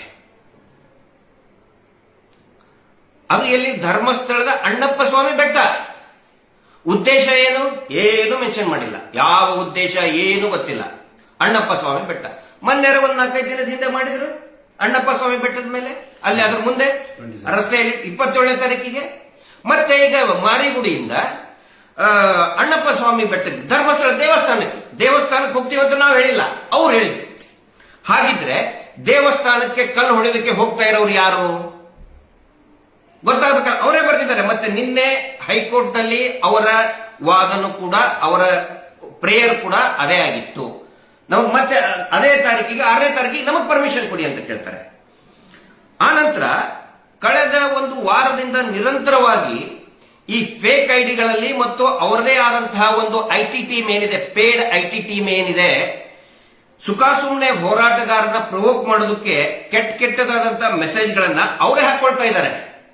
ನೋಡಿ, ಕಲ್ಲು ಹೊಡೆಯಕ್ ಬರ್ತಾರೆ, ಕಮ್ಯುನಿಸ್ಟರು ಬರ್ತಾರೆ, ಜಿಹಾದಿಗಳು ಬರ್ತಾರೆ, ಕ್ರಿಶ್ಚಿಯನ್ ಮಿಷನರಿಗಳು ಬರ್ತಾರೆ, ಕಲ್ಲು ಹೊಡಿತಾರೆ, ಅವರವರೇ ಹಾಕೊಳ್ತಾ ಇದ್ದಾರೆ. ಹಾಗಿದ್ರೆ ಆ ಏನೇನು ಮೆಸೇಜ್ಗಳು ಇವ್ರು ಹಾಕ್ತಾ ಇದ್ರು, ತಕ್ಷಣವೇ ಅರ್ಜಿದಾರರಾದಂತಹ ಈ ನೀತಿ ಜಯಂತ್ ತಂಡದಿಂದ ತಕ್ಷಣಕ್ಕೇನೆ ಪೊಲೀಸರ ಗಮನಕ್ಕೆ ತಗೊಂಡು ಬಂದಿದ್ದಾರೆ. ನಾನು ಕೂಡ ಸಂಬಂಧಪಟ್ಟಂತಹ ಪೊಲೀಸ್ ಅಧಿಕಾರಿಗಳ ಗಮನಕ್ಕೆ ತೆಗೆದುಕೊಂಡು ಬಂದಿದ್ದೇನೆ. ಇಂಥವರಿಗೆ ನೀವು ಕ್ರಮ ಕೈಗೊಳ್ಳುವುದಿಲ್ಲವೇ? ಆ ಫೇಕ್ ಏನು ಇದನ್ನು ಕಳಿಸ್ತಾ ಇದ್ರು ಮೆಸೇಜ್ಗಳನ್ನ ಸೋಷಿಯಲ್ ಮೀಡಿಯಾದಲ್ಲಿ, ಬರೀ ಸುಳ್ಳಿನ ಅಡಿಪಾಯ, ಸುಳ್ಳಿನ ಹಂದರ. ಪಾಪ ಯಾರು ತನುಷ್ ಅಂತ ಮಹೇಶ್ ಶೆಟ್ಟಿ ಜೀವರೋಡಿ ಅಣ್ಣನ ಮಗ ಅತ್ಯಾಚಾರ ಇದನ್ನು ಅಂತೇಳಿ ಸುಳ್ಳು ಮತ್ತೆ ಇನ್ನೊಬ್ಬನು ಅದ್ರ ಬಗ್ಗೆ ಯೂಟ್ಯೂಬ್ ನಲ್ಲಿ ಚರ್ಚೆ ಬೇರೆ, ಬರೀ ಸುಳ್ಳು. ನಿರಂತರವಾಗಿ ಈ ಸುಳ್ಳಿನ ಕ್ಯಾಂಪೇನ್ ನಡೆಸ್ತಾನೆ ಬಂದ್ರು. ಕಂಟಿನ್ಯೂಸ್ ಆಗಿ ಯಾವಾಗ ಈ ಸೌಜನ್ಯ ನ್ಯಾಯಯಾತ್ರೆ ಮಾಡ್ತೀವಿ ಅಂತ ಹೇಳಿದ್ಮೇಲೆ ಅದಕ್ಕಿಂತ ಮುಂಚೆ ಸಮೀರಿನ ವಿಡಿಯೋ ಯಾವಾಗ ಬಂತು, ಬರೀ ಸುಳ್ಳಿನ ಪ್ರೊಪಗಂಡ ಕಂಪ್ಲೀಟ್. ಅದರ ಭಾಗವಾಗಿ ಕಳೆದ 3-4 ದಿನದ ನಂತರ ಬರೀ ಸುಳ್ಳಿನ ಒಂದಿಷ್ಟು ಪೋಸ್ಟ್ ಗಳನ್ನ ಮಾಡಿದ್ರು. ಅದಕ್ಕೆ ನಾವು ಕೇಳ್ತಾ ಇದ್ವಿ, ನೀವು ಅವ್ರ ಮೇಲೆ ಯಾಕೆ ಕ್ರಮ ಕೈಗೊಳ್ತಾ ಇಲ್ಲ? ಪೊಲೀಸ್ ಇಲಾಖೆಗೂ ಕೂಡ ಕೇಳಿದ್ವಿ. ಮತ್ತೆ ನಿನ್ನೆ ಸಾಯಂಕಾಲನೂ ಕೂಡ ಈ ಫೈನಲ್ ವರ್ಡಿಕ್ಟ್ ಬರುವವರೆಗೆ ಜಯಂತ್ ಅವರು ಆನ್ಲೈನ್ ಮುಖಾಂತರ SP ಕಚೇರಿಗೂ ಕೂಡ ರಿಕ್ವೆಸ್ಟ್ ಮಾಡಿಕೊಂಡಿದ್ದಾರೆ, ಪೆಟಿಷನ್ ಹಾಕಿದ್ದಾರೆ. ಈ ತರ ಸುಳ್ಳು ಮಾಹಿತಿಗಳನ್ನ ಕೊಡ್ತಾ ಇದ್ದಾರೆ, ಅವ್ರ ಮೇಲೆ ಕ್ರಮ ಕೈಗೊಳ್ಳಿ ಅಂತ ಹೇಳಿ. ಕ್ರಮ ಕೈಗೊಳ್ಳಬೇಕು ಬೇಡ? ಯಾವುದೇ ಒಂದು ರಿಪ್ಲೈ ಇಲ್ಲ ಪೊಲೀಸ್ ಇಲಾಖೆಯಿಂದ. ಅವ್ರ ಮೇಲೆ ಕ್ರಮ ಕೈಗೊಳ್ಳುವಂತ ಯಾವುದೇ ಒಂದು ರಿಪ್ಲೈ ಇಲ್ಲ. ಅಷ್ಟೇ ಅಲ್ಲ, ಅನಿಲ್ ಅಂತರ ಅವರು ದೂರು ಕೊಡ್ತಾರೆ ರೈಟಿಂಗ್ ನಲ್ಲಿ. ಬೆಳ್ತಂಗಡಿ ಪೊಲೀಸ್ ಸ್ಟೇಷನ್ ಹೋಗಿ ಲಿಖಿತವಾಗಿ ದೂರು ಕೊಡ್ತಾರೆ. ನೋಡಿ, ಈ ತರ ಯಾವಾಗ ಇವತ್ತಲ್ಲ, ನಿನ್ನೆ ಇಲ್ಲದೆ ಮೊನ್ನೆ ಕೊಡ್ತಾರೆ, ಲಿಖಿತವಾಗಿ ದೂರು ಕೊಡ್ತಾರೆ. ನೋಡಿ, ಸುಳ್ಳು ಕ್ಯಾಂಪೇನ್ ಮಾಡ್ತಾ ಇದ್ದಾರೆ. ದೇವಸ್ಥಾನಕ್ಕೆ ಇವ್ರು ಯಾರು ಕಲ್ ತಗೊಂಡು ಹೊಡಿತಾ ಇರ್ತಾರೆ, ಸುಳ್ಳು ಮೆಸೇಜ್ಗಳನ್ನ ಹಾಕ್ತಾ ಇದ್ದಾರೆ. ಸಾಮಾಜಿಕ ಜಾಲತಾಣಗಳಲ್ಲಿ ಅವುಗಳನ್ನ ವೈರಲ್ ಮಾಡ್ತಾ ಇದ್ದಾರೆ. ಯಾರು ಆ ರೀತಿ ದೇವಸ್ಥಾನಕ್ಕೆ ಧಕ್ಕೆ ತರುವಂತಹ ಮೆಸೇಜ್ಗಳನ್ನ ಹಾಕ್ತಾ ಇದ್ದಾರೆ, ದಯವಿಟ್ಟು ಅವ್ರ ಮೇಲೆ ನೀವು ಕ್ರಮ ಕೈಗೊಳ್ಳಿ, ಕಾನೂನು ಕ್ರಮ ಕೈಗೊಳ್ಳಿ ಅಂತ ಹೇಳಿದ್ರು ಕೂಡ ಬೆಳ್ತಂಗಡಿ ಪೊಲೀಸರು ಯಾವುದೇ ಕ್ರಮವನ್ನು ಕೂಡ ಕೈಗೊಳ್ಳುವುದಿಲ್ಲ. ಅಷ್ಟೇ ಅಲ್ಲ, ಆ ದೂರನ್ನೇ ತೆಗೆದುಕೊಳ್ಳುವುದಿಲ್ಲ. ಏನಿದ್ರ ಅರ್ಥ? ಪೊಲೀಸರೇ ಇದನ್ನೆಲ್ಲ ಸೇರಿಸಿಕೊಂಡು ಪೊಲೀಸರು ಮತ್ತು ಈ ನಕಲಿ ದೇವ 420 ನಕಲಿ ದೇವ ಮಾನವನ ಗ್ಯಾಂಗ್ ಇಬ್ಬರು ಸೇರ್ಕೊಂಡು ಈ ಕುತಂತ್ರ ಮಾಡ್ತಾ ಇದ್ದಾರಾ ಅನ್ನುವಂತ ಸಂಶಯ ಬರುತ್ತೋ ಇಲ್ವೋ? ದೂರು ಕೊಟ್ಟಿದ್ದಾರೆ. ದೂರು ಕೊಟ್ಟರು ಕೂಡ ತಗೊಳ್ಳೋದಕ್ಕೆ ರೆಡಿ ಇಲ್ಲ. ಸುಮ್ಮನೆ ಏನೇನಾದ್ರು ಒಂದು ಹೇಳಿ ಕಳಿಸ್ಬಿಡೋದು, ಬಿಡಿ ಯಾಕೆ ದೂರು ಕೊಡ್ತೀರಾ ಅಂತ ಹೇಳಿ. ಆ ನಂತರ ಒಂದು ವಾರದ ಹಿಂದೆಯಿಂದಲೂ ಕೂಡ ಇವರ ಯೋಜನೆ, ಅಭಿವೃದ್ಧಿ ಯೋಜನೆ ಅಂತೇಳಿ ಹಳ್ಳಿಗಳಲ್ಲಿ ಮೀಟರ್ ಬಡ್ಡಿ ದಂಧೆ ವಸೂಲಿ ಮಾಡುವಂತಹ, ರಕ್ತ ಹೀರುವಂತಹ ಇವ್ರದ್ದು ಗ್ಯಾಂಗ್ ಟೀಮ್ ಏನಿದೆಯಲ್ಲ, ಯೋಜನೆ ಅಂತ ಹೆಸರಿಟ್ಟುಬಿಟ್ಟಿದ್ದಾರೆ. ಅವ್ರೇನ್ ಮಾಡಿದ್ದಾರೆ ಸರ್, 3-4 ತಿಂಗಳ ಹಿಂದೆ, ಒಂದು 6 ತಿಂಗಳಿಂದ ಮನೆಗೆ ಹೋಗಿ ಬಡ್ಡಿ ವಸೂಲಿ ಮಾಡ್ತಿದ್ರು ವಾರ. ಈಗ ಇಲ್ಲಿ ನ್ಯಾಯಯಾತ್ರೆಗೆ ಘೋಷಣೆ ಮಾಡಿದ ನಂತರ ಪ್ರತಿ ಮನೆಗೂ ಕೂಡ ಹೋಗ್ತಾ ಇದ್ದಾರೆ. ಯಾಕಂದ್ರೆ ಜನಗಳಿಗೂ ಕೂಡ ಈಗ ಬರಬೇಕು ಅಂತ ಆಸಕ್ತಿ ಇತ್ತು, ಇಡೀ ರಾಜ್ಯಾದ್ಯಂತ ಬರೋರಿದ್ರು. ಈಗ ಮನೆಗೆ ಹೋಗಿ, ಅಯ್ಯೋ ನೀವು ಹೋಗಬೇಡಿ, ಸೌಜನ್ಯ ಹೋರಾಟಕ್ಕೆ ಹೋಗಬಾರದು, ಗಲಾಟೆ ಆಗುತ್ತೆ, ಲಾಠಿ ಚಾರ್ಜ್ ಮಾಡ್ತಾರೆ. ನೋಡಿ, ಗಿರೀಶ್ ಮಟ್ಟಣ್ಣವರು ಅರೆಸ್ಟೇ ಮಾಡಿಬಿಟ್ಟಿದ್ದಾರೆ, ಪೋಸ್ಟ್ ಕೂಡ ಹಾಕಿದ್ದಾರೆ. ಗಿರೀಶ್ ಮಟ್ಟಣ್ಣವರು ಬಂಧನ ಅಂತ ಹೇಳಿ, ನಾನೇನೋ ಬಂಧನ ಆಗ್ಬಿಟ್ಟಿದ್ದೇನೆ ನನ್ನ ಅರೆಸ್ಟ್ ಮಾಡಿದ್ದಾರೆ ಅಂತ ಹೇಳಿ ಸುಳ್ಳು ಪೋಸ್ಟ್ಗಳನ್ನ ಹಾಕಿ, ನೀವು ಹೋದ್ರೆ ನಿಮ್ಮ ನೋಟೆಡ್ ಆಗ್ತೀರಾ, ಅಲ್ಲಿ ನಿಮ್ದು ವಿಡಿಯೋ ಮಾಡ್ಕೋತಾರೆ. ಈ ತರ ಮನೆಗೆ ಹೋಗಿ ಯಾವ ಗ್ರಾಮಸ್ಥರಿಂದ, ಸಂಘದ ಸದಸ್ಯರಿಂದ ಬಡ್ಡಿ ವಸೂಲಿ ಮಾಡೋದಕ್ಕೆ ಹೋಗಿ ಈ ದಬ್ಬಾಳಿಕೆ ಮಾಡ್ತಾ ಇದ್ರು, ಈಗ ಅದೇ ಮನೆ ಮುಂದ್ಗಡೆ ಹೋಗಿ ಭಿಕ್ಷೆ ಬೇಡ್ತಾ ಇದ್ದಾರೆ ಇವರು. 420 ದೇವಮಾನವನ ಗ್ಯಾಂಗ್ನವರು. ಇವನು ಮೊದಲೇ 420 ಮೊದಲು ಇಡೀ ಜೀವನ ಪೂರ್ತಿ ಜನರನ್ನ ದೇವಸ್ಥಾನವನ್ನೇ ಮುಂದಿಟ್ಟು ಫ್ರಾಡ್ ಮಾಡಿದ್ದು. ಈಗ ಎಷ್ಟೋ ಜನ ಆತ್ಮಹತ್ಯೆ ಮಾಡ್ಕೊಂಡಿದ್ದಾರೆ, ಊರ್ ಬಿಟ್ಟು ಹೋಗಿದ್ದಾರೆ, ಮನೆ ಮಠ ಎಲ್ಲ ಕಟ್ಕೊಂಡಿದ್ದಾರೆ. ಈ ಬಡ್ಡಿ ಮಾನವನ, ಈ ಏನು ಬಡ್ಡಿ ದೇವಮಾನವ, ನಕಲಿ ದೇವಮಾನವನಿಗೆ ಬಡ್ಡಿ ಕಟ್ಟಿ ಸಾಕಾಗಿದ್ದಾರೆ. ಈಗ ಅದೇ ಮನೆಗಳಿಗೆ ಕಳಿಸ್ತಾ ಇದ್ದಾರೆ, ಹೋಗಿ ಹೋರಾಟಕ್ಕೆ ಬರಬೇಡ ಅಂತ ಹೇಳಿ. ಎಲ್ಲಿವರೆಗೆ ಬಂತು ನೋಡಿ ಪರಿಸ್ಥಿತಿ. ಮಂಜುನಾಥ ಸ್ವಾಮಿ ಇವರ ಪರಿಸ್ಥಿತಿಯನ್ನ ಎಲ್ಲಿಗೆ ತಂದುಬಿಟ್ಟಿದ್ದಾರೆ. ನಿರಂತರವಾಗಿ ಮಾಡಿದ್ದಾರೆ. ಒಂದು ವಾರದಿಂದ ಇನ್ನೊಂದು ಪ್ರಭುಗಂಡ ಸ್ಟಾರ್ಟ್ ಮಾಡಿದ್ರು. ಇದರ ಮಧ್ಯೆ ಎಲ್ಲರೂ ನೇತ್ರಾವತಿ ಸ್ನಾನಘಟ್ಟಕ್ಕೆ ಬರಬೇಕು 6ನೇ ತಾರೀಕಿಗೆ. ಸೌಜನ್ಯದ ಇದನ್ನಿದೆ, ನಮ್ಮವರು ಕೂಡ ಅದರಲ್ಲಿ ಸೇರ್ಕೋಬೇಕು ಅಂದ್ರೆ ಸೇರಿಸಿ ಅವರೇ ಕಲ್ಲು ತಗೊಂಡು ತೂರಾಟ ಮಾಡುವಂತಹ ಒಂದು ಪ್ರಯತ್ನಕ್ಕೂ ಒಂದು ಕುತಂತ್ರವನ್ನು ಕೂಡ ಮಾಡಿದ್ರು. ಅದನ್ನು ಕೂಡ ಪೊಲೀಸ್ ಇಲಾಖೆಯ ಗಮನಕ್ಕೆ ನಾವು ಕಾಲಕ್ಕೆ ತಗೊಂಡು ಬಂದಿದ್ದೇವೆ. ಮತ್ತೆ ಇದಾಗಲಿಲ್ಲ, ಅವ್ರಿಗೆ ಪರ್ಮಿಷನ್ ಸಿಗಲಿಲ್ಲ, ತಹಶೀಲ್ದಾರ್ ರಿಜೆಕ್ಟ್ ಮಾಡಿದ್ರು. ಇದೇನೋ ಅವರು ತಹಶೀಲ್ದಾರ್ಗೆ ಪರ್ಮಿಷನ್ ಕೇಳಿದ್ರು, ಅದನ್ನು ರಿಜೆಕ್ಟ್ ಮಾಡಿದ್ರು. 6ನೇ ತಾರೀಕಿಗೆ ತಹಶೀಲ್ದಾರ್ ಕೊಡಕ್ ಬರುವುದಿಲ್ಲ ಅಂತ ಹೇಳಿದ್ರು. ಅದಾದ್ಮೇಲೆ ಪೂಜ್ಯರಿಗೆ ಸನ್ಮಾನ ಇದೆ 6ನೇ ತಾರೀಕಿಗೆ, ಅದಕ್ಕೆ ಎಲ್ಲರೂ ಕೂಡ ಬರಬೇಕು ಅಂತ ಮತ್ತೆ ಒಂದ್ಸ್ ಅಗೇನ್ ಮತ್ತೊಂದು ಪ್ರಭುಗಂಡ ಸುಳ್ಳಿನ ಪ್ರಭುಗಂಡ ಮೇಲೆ ಪ್ರಭುಗಂಡ ಮಾಡ್ತಾರೆ. ಸನ್ಮಾನ ಅಂತೆ ಅವತ್ತಿನ ದಿನಾನೇ, ಎಲ್ಲವೂ ಕೂಡ 6ನೇ ತಾರೀಕಿಗೆ ಅಂತ. ಎಲ್ಲವೂ ಇವ್ರಿಗೆ ಬೇರೆ ದಾರಿ, ಬೇರೆ 7ನೇ ತಾರೀಕು ಬಹುಶಃ ಇದು ಡೆಡ್ ಎಂಡ್ ಅಂತ ತಿಳ್ಕೊಂಡಿದ್ರು ಅವರು. 6ನೇ ತಾರೀಕು ಅವರ ಜೀವನದ ಡೆಡ್ ಎಂಡ್ ಅಂತ ತಿಳ್ಕೊಂಡ್ಬಿಟ್ಟಿದ್ರು. 7ನೇ ತಾರೀಕು ಬರುವುದನ್ನೇ ಇಲ್ಲ ಅಂತ ತಿಳ್ಕೊಂಡ್ಬಿಟ್ಟಿದ್ರು ಅವರು. ಏನಾದ್ರೂ 6ನೇ ತಾರೀಕಿಗೆ, ಏನೇ ಆದ್ರೂ ಭಾನುವಾರ 6ನೇ ತಾರೀಕಿಗೆ ಏನಾದ್ರೂ ಮಾಡಿ ಹಾಳು ಮಾಡಬೇಕು ಅಂತೇಳಿ. ಹಿಂಗಾಗಿ ಅಲ್ಲಿ ತಹಶೀಲ್ದಾರ್ ಯಾವಾಗ ಪರ್ಮಿಷನ್ ಕೊಡೋದಿಲ್ಲ, ನಿನ್ನೆ ಎಮರ್ಜೆನ್ಸಿ ನೋಟಿಸ್ ಅನ್ನ ಕೊಟ್ಟು ಹೈಕೋರ್ಟ್ ಮುಂದೆ ತರ್ತಾರೆ. ಅರ್ಜಿದಾರರ ಗಮನಕ್ಕೂ ಇಲ್ಲ, ಏನಿಲ್ಲ. ಅರ್ಜಿದಾರರ ಗಮನಕ್ಕೆ ಅಥವಾ ಅವ್ರ ಅಡ್ವೊಕೇಟಿಗೂ ಅಥವಾ ಗೊತ್ತಾಗಬೇಕಲ್ಲ, ಏನೂ ಇಲ್ಲ. ಎಕ್ಸ್ ಪಾರ್ಟಿ ಮಾಡಿ ಆ ಒಂದು ನೋಟಿಸ್ ಅನ್ನ ನ್ಯಾಯಾಲಯದ ಮುಂದೆ ತಂದು ಸಾಯಂಕಾಲದ ಹೊತ್ತಿಗೆ ಅಲ್ಲಿ ವಿಡಿಯೋ ದೃಶ್ಯಾವಳಿ ಮುಖಾಂತರ ಗಮನಿಸತಕ್ಕಂಥ ಮತ್ತು ಕೋರ್ಟ್ ಹಾಲ್ ನಲ್ಲಿ ಇರತಕ್ಕಂಥ ಒಬ್ಬ ಅಡ್ವೊಕೇಟ್ ನನಗೆ ಫೋನ್ ಮಾಡ್ತಾರೆ ತಕ್ಷಣನೇ. ಆ ಹೊತ್ತಿನಲ್ಲಿ ಏನಾಗಿತ್ತು ಅಂತ ಹೇಳಿದ್ರೆ, ಇವರು ಅಡ್ವೊಕೇಟ್ ಏನು ಉದಯ್ ಹೊಳ್ಳ ಅವರು, ಶ್ರೀಯುತ ನ್ಯಾಯವಾದಿಗಳಂತ ಉದಯ್ ಹೊಳ್ಳ ಅವರು ವಾದವನ್ನ ಮಾಡ್ತಾ ಇದ್ರು.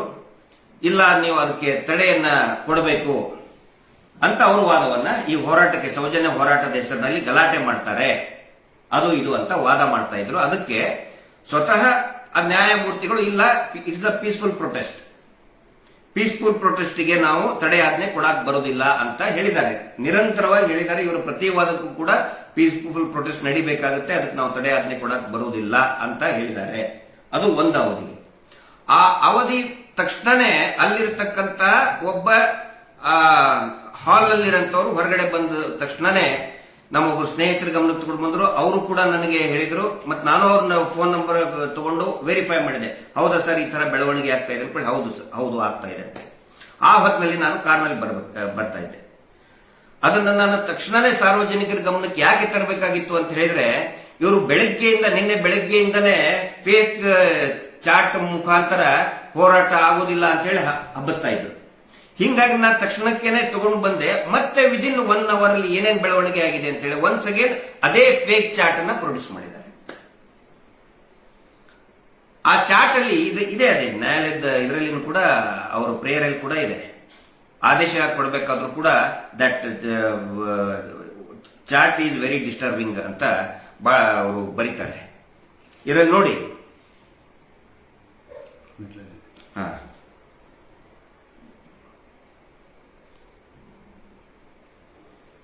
this subject petition appears to be an offshoot of what this court had permitted the persons who had approached this court to conduct peaceful protest. ದಯವಿಟ್ಟು ಇದನ್ನ ಈ ಆರ್ಡರ್ ಕಾಪಿಯನ್ನ ಓದಿ.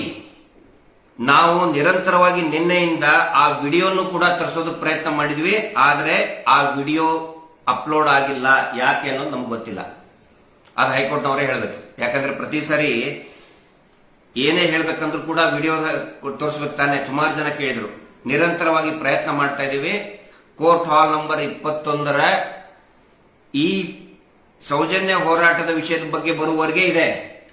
ಅದಾದ ನಂತರ ಅದು ಇಲ್ವೇ ಇಲ್ಲ. ಅದಿದ್ರೆ ಇನ್ನೂ ಚೆನ್ನಾಗಿ ಕನ್ವಿನ್ಸ್ ಮಾಡಬಹುದಾಗಿತ್ತು, ನಾವು ಹೇಳ್ಬಹುದಾಗಿತ್ತು. ಯಾಕಂತ ಹೇಳಿದ್ರೆ ನಾನೇನೋ ಕಪೋಲ ಕಲ್ಪಿತ ಹೇಳಿಬಿಟ್ಟೆ, ನ್ಯಾಯಾಲಯದ ಇದನ್ನ ತಿರುಚು ಬಿಟ್ಟೆ ಅಂತ ಅನೇಕ ಜನ ಟೀಕೆ ಮಾಡ್ತಾರೆ. ಅಂದ್ರೆ ಈ ಡಿ ಗ್ಯಾಂಗ್ನವರು ಟೀಕೆ ಮಾಡ್ತಾ ಇದ್ರೆ ಮಾಡ್ಕೊಳ್ಳಿ, ಟೀಕೆ ಅವ್ರದ್ದು ಉದ್ದೇಶ ಇರುವುದೇ ಅದೇ, ಮಾಡ್ಕೊಳ್ಳಿ. ಆದ್ರೆ ಇದರಲ್ಲಿ ಸ್ಪಷ್ಟವಾಗಿ ಅವರೇ ಹೇಳಿದ್ದಾರೆ, ಹಿಂದಿನ ಇದಕ್ಕೆ ನಾವು ಪರ್ಮಿಷನ್ ಕೊಟ್ಟಿದ್ದೇವೆ ಅಂತೇಳಿ ಸ್ವತಃ ನ್ಯಾಯಮೂರ್ತಿಗಳೇ ಹೇಳಿದ್ದಾರೆ. ಹೀಗಾಗಿ ನಾವು ಅವರಿಗೆ ಧನ್ಯವಾದಗಳನ್ನು ಕೂಡ ನಾವು ಸಲ್ಲಿಸಿದ್ದೇವೆ. ಆದ್ರೆ ಮುಂದುವರೆದು ಈ ಅವಧಿ ಆದ ತಕ್ಷಣನೇ ಅವರು ಆ chart the chart is disturbing ಅಂತ ಬರ್ತದೆ. Disturbing the WhatsApp messages indicate that if a lot of people would come, they would barge into the temple at Dharmasthala. ಅವ್ರದ್ದು ಪ್ರೇಯರ್ ಇದು.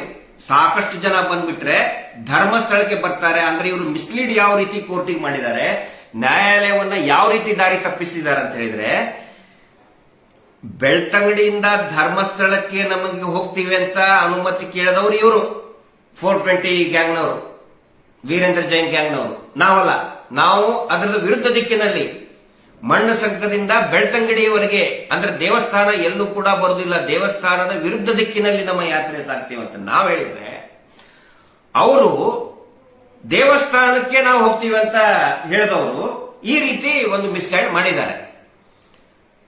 ಈ ಸಹಜವಾಗಿ ಈ ದೇವಸ್ಥಾನಕ್ಕೆ ಧಕ್ಕೆ ತರ್ತದಂತ ಹೇಳಿ ಬಹುಶಃ ಏನಾದ್ರೂ ಒಂದು ನ್ಯಾಯಾಲಯ ಕೂಡ ಸರಿಯಾಗಿ ತೀರ್ಮಾನ ತಗೊಳ್ಬೇಕಾಗಿತ್ತು. ಇಲ್ಲಿ ಆ ಚಾರ್ಟ್ ಅಂತ ಹೇಳ್ತಾರಲ್ಲ, ನಾನು ಕೇಳಬೇಕಾಗಿರೋದು ಅದೇ. ಬಹಳ ಪ್ರಮುಖ ವಿಷಯ ಇದು. ಅವನು ಯಾವ ಚಾರ್ಟ್ ಮಾಡಿದ್ದಾನೆ ಅಂತ ಇವರು ಹೇಳ್ತಾರಲ್ಲ, ಅವರ ನ್ಯಾಯವಾದಿಗಳು ಮತ್ತು ಅರ್ಜಿದಾರ ಘನಕೀರ್ತಿ ಜೈನ್. ಅರ್ಜಿದಾರ ದೇವಸ್ಥಾನದ ಟ್ರಸ್ಟ್ ಮೆಂಬರ್ ಅಲ್ಲ, ಏನೂ ಅಲ್ಲ ಅಂತ. ಅವರು ಒಬ್ಬ ಬೆಂಬಲಿಗ. ಯಾವ್ದೋ ಹಿತರಕ್ಷಣಾ ಸಮಿತಿ ಅಂತ ಮಾಡಿದ್ದಾರೆ. ಅದು ಅವರವ್ರಿಗೇನೆ ಅವರ ಕುಟುಂಬದ ಹಿತರಕ್ಷಣೆಗೋಸ್ಕರ ಇರುವಂತಹ ಒಂದು ಸಮಿತಿ. ಅವನು ದೇವಸ್ಥಾನದ ಟ್ರಸ್ಟ್ ಸದಸ್ಯ ಅಲ್ಲ, ಆ ಕುಟುಂಬದ ಸದಸ್ಯ ಅಲ್ಲ, ದೇವಸ್ಥಾನದ ಟ್ರಸ್ಟ್ ಮೆಂಬರ್ ಅಲ್ಲ, ಏನೂ ಅಲ್ಲ. ಒಂದೊಂದ್ ಸಾರಿ ಅವನು ಬೆಳ್ತಂಗಡಿ ಪತ್ರಕರ್ತರ ಸಂಘದ ಆಗ್ತಾನೆ, ಇನ್ನೊಂದ್ ಸಾರಿ ಸಂರಕ್ಷಣಾ ಅಧ್ಯಕ್ಷ ಆಗ್ತಾನೆ. ಅವನು ಕೊಟ್ಟಂತಹ ಅರ್ಜಿನ ಅದರಲ್ಲಿ ಅವನು ಹೇಳ್ತಾನೆ ಏನಂತಂದ್ರೆ, ಚಾಟ್ ಮಾಡಿದ್ರು ಇಬ್ರು ಅಂತ. ಅವ್ರು ಯಾರು ಚಾಟ್ ಮಾಡಿದ್ರು ನಾನು ಎಲ್ಲಾ ಸಾರ್ವಜನಿಕರಿಗೆ ಕೇಳ್ತಾ ಇದ್ದೀನಿ, ಮತ್ತು ಕಾನೂನಿನ ಈ ರಾಜ್ಯದ ಕಾನೂನಿನ ಪಂಡಿತರಿಗೆ ಮತ್ತೆ ಪೊಲೀಸ್ ಇಲಾಖೆಗೆ ನಾನು ಕೇಳ್ತಾ ಇದ್ದೀನಿ. ಯಾರೋ ಇಬ್ರು ದೇವಸ್ಥಾನಕ್ಕೆ ಕಲ್ಲು ಹೊಡಿಬೇಕು ಅಂತ ಹೇಳಿದ್ರೆ ಅದು ಬರೀ ತಪ್ಪು ಮಾತ್ರ ಅಲ್ಲ, ದೊಡ್ಡ ಘೋರ ಅಪರಾಧ. ಅದು ಅವ್ರನ್ನ ಅರೆಸ್ಟ್ ಮಾಡಬೇಕು ಬೇಡ, ಅವನಿಗೆ ಶಿಕ್ಷೆ ಆಗಬೇಕು ಬೇಡ. ಪೊಲೀಸರು ಯಾಕೆ ಆ ಫೇಕ್ ಚಾಟ್ ಮಾಡೋದನ್ನ ಇದುವರೆಗೂ ಹಿಡಿತಾ ಇಲ್ಲ? ಪೊಲೀಸರೇ ಏನಾದ್ರೂ ಅದಕ್ಕೆ ಕುಮ್ಮಕ್ಕು ಕೊಡ್ತಾ ಇದ್ದಾರಾ? ನಮ್ಮ ಆಗ್ರಹ, ಅವನು ಯಾವನು ಚಾಟ್ ಮಾಡಿದಾನೆ ಅವನನ್ನ ಪೊಲೀಸರು ಅರೆಸ್ಟ್ ಮಾಡಲೇಬೇಕು. ಅವನು ಏನಂತಂದ್ರೆ ಇವ್ರದೇ ಟೀಮ್ನು, ಇವ್ರದೇ ಗ್ಯಾಂಗ್, ಈ 420 ಇದಾರಲ್ಲ, ಫ್ರಾಡ್ಗಳು ಇದಾರಲ್ಲ, ಅಲಾಂಗ್ ವಿತ್ ಗ್ರೂಪ್ ಅಡ್ಮಿನ್. ಯಾಕಂದ್ರೆ ಚಾಟ್ ಮಾಡಿದ್ರೆ ವಾಟ್ಸ್ಆಪ್ ಚಾಟ್ ಅಲ್ಲಿ ಗ್ರೂಪ್ ಅಡ್ಮಿನ್ ಇದ್ದೇ ಇರ್ತಾನೆ. ಅಥವಾ ಇಂಡಿವಿಜುವಲ್ ಚಾಟ್ ಮಾಡಿದಾರ ಏನು? ಇಂಡಿವಿಜುವಲ್ ಚಾಟ್ ಮಾಡಿದ್ರೆ ಅವನು ಯಾವ ಮಾಡಿದರೆ ಅವ್ನ ನಂಬರ್ ಇದ್ದೇ ಇರ್ತದೆ. ಆ ನಂಬರ್ ನೀವು ಯಾಕೆ ಕೊಟ್ಟಿಲ್ಲ? ಈಗ ನಾವು ನೀವು ಇಬ್ರು ಚಾಟ್ ಮಾಡಿದ್ರೆ ನಮ್ಮ ನಂಬರ್ ನಿಮ್ ನಂಬರ್ ಕೊಡ್ಬೇಕಲ್ಲ. ಏನು ನಂಬರ್ ಮೊದಲು ಅದನ್ನ ಬಹಿರಂಗ ಮಾಡಬೇಕು, ಸಾರ್ವಜನಿಕ ಮಾಡಬೇಕದನ್ನ.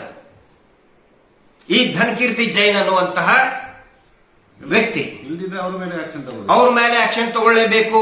ನ್ಯಾಯಾಲಯದ ದಾರಿ ತಪ್ಪಿಸ್ತಾ ಇರೋದು ಇವರು. ಆ ನಂತರ ಪೊಲೀಸರು ಈ ಕೆಲಸ ಮಾಡಲೇಬೇಕಾಗತ್ತೆ. ಇಲ್ಲ ಅಂತ ಹೇಳಿದ್ರೆ ಪೊಲೀಸರು ಇವ್ರ ಜೊತೆಗೆ ಶಾಮೀಲ. ಯಾವ ರೀತಿ 12-13 ವರ್ಷದ ಹಿಂದೆ ಸೌಜನ್ಯ ಪ್ರಕರಣದಲ್ಲಿ ಈ ಪ್ರಭಾವಿ ಕುಟುಂಬದಲ್ಲಿ ಪೊಲೀಸರು ಶಾಮೀಲಾದ್ರು, ಅದೇ ರೀತಿ ಈಗಲೂ ಕೂಡ ಶಾಮೀಲಾಗಿನೇ ಕೆಲಸ ಮಾಡ್ತಾ ಇದ್ದಾರೆ ಅನ್ನುವಂತಹ ನಿರ್ಧಾರಕ್ಕೆ ಬರಲೇಬೇಕಾಗುತ್ತೆ. ಅವನು ಯಾವನು ಚಾಟ್ ಮಾಡಿದ ದೇವಸ್ಥಾನಕ್ಕೆ ಕಲ್ಲು ಹೊಡಿಬೇಕು, ದೇವಸ್ಥಾನಕ್ಕೆ ನುಗ್ಗಬೇಕು, ದೇವಸ್ಥಾನದ ಮೇಲೆ ದಾಳಿ ಮಾಡಬೇಕು ಅಂತ ಅವನನ್ನ ಹಿಡಿದು ಅರೆಸ್ಟ್ ಮಾಡಬೇಕು. ಅದು ನಮ್ಮ ಆಗ್ರಹ. ಅಪಚಾರ ಮಾಡ್ತಾ ಇರೋರು ಯಾರು ದೇವಸ್ಥಾನಕ್ಕೆ, ಇದು ಗೊತ್ತಾಗಬೇಕು. ಈಗ ಪೊಲೀಸ್ನವರು ಇದರಲ್ಲಿ ಸುಮೋಟೋ ಕೇಸ್ ತಗೋಬೇಕು. ಯಾಕಂದ್ರೆ ಇದು ಹೈಕೋರ್ಟ್ ಅಲ್ಲಿ ಆಗಿರುವಂತ ಪ್ರಕ್ರಿಯೆ. ಹೌದು, ಹೈಕೋರ್ಟ್ಗೆ ಅಪ್ಲಿಕೇಶನ್ ಹಾಕಿರುವಂತ ಪ್ರಕ್ರಿಯೆ ಇದರಲ್ಲಿ. ಅದನ್ನು ಪೊಲೀಸ್ನವರು ಇವನು ದನಕೀರ್ತಿ ಪಿಟಿಷನ್ ದನಕೀರ್ತಿ ಯಾರಿಗೆ ಮೇಲೆ ಆಕ್ಷನ್ ತಗೋಬೇಕು, ಇಲ್ಲದ್ರೆ ಯಾರು ಚಾಟ್ ಮಾಡಿದ್ರೆ ಅವರ ಮೇಲೆ ಆಕ್ಷನ್ ತಗೋಬೇಕು, ಸುಮೋಟೋ ತಗೋಬೇಕು. ಸರ್, ಈಗ ಚಾಟ್ ಮಾಡಿದ್ದಾರೆ ಅಂತ ಹೇಳಿದ್ದು ಅವನು ಧನಕೀರ್ತಿ ಜೈನ್, ಹೌದಾ? ಅವನ್ನ ಹಿಡ್ಕೋಬೇಕು ಮತ್ತು ಅವನು ಪ್ರೊಡ್ಯೂಸ್ ಮಾಡ್ಬೇಕಲ್ಲ. ಯಾಕಂತ ಹೇಳಿದ್ರೆ ಅವನಿಗೂ ಹಿಂದೂ ಧರ್ಮಕ್ಕೆ ಏನು ಸಂಬಂಧ ಇಲ್ಲ. ಇಲ್ಲಿ ಬರೋದು ಅವನು ದೇವಸ್ಥಾನ ಅಂದ್ರೆ ಧರ್ಮದ ಬಗ್ಗೆ ಮಾತಾಡಿದ್ದಾನೆ, ದೇವಸ್ಥಾನದ ಬಗ್ಗೆ ಮಾತಾಡಿದ್ದಾನೆ. ಹಾಗಿದ್ರೆ ಅವನು ದೇವಸ್ಥಾನಕ್ಕೂ ಸಂಬಂಧ ಇಲ್ಲ. ದೇವಸ್ಥಾನದ ಕಮಿಟಿ ಟ್ರಸ್ಟ್ ನಲ್ಲಿ ಇವರು BC ಟ್ರಸ್ಟ್ ಅಂತ ಏನ್ ಹೇಳ್ತಾರೆ, ಅದಕ್ಕೂ ಇದಕ್ಕೂ ಅವನಿಗೂ ಏನು ಸಂಬಂಧ ಇಲ್ಲ. ಆ ಕುಟುಂಬದವನು ಅಲ್ಲ.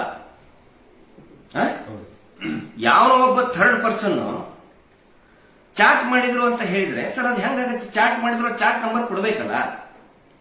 ಅಲ್ಲ, ಚಾಟ್ ಮಾಡಿದ್ರು ಅಂತ ಇವ್ರು ಕೊಡೋ ಮೊದಲು ಪೊಲೀಸ್ನವ್ರಿಗೆ ಕಂಪ್ಲೇಂಟ್ ಕೊಡ್ಬೇಕಿತ್ತು.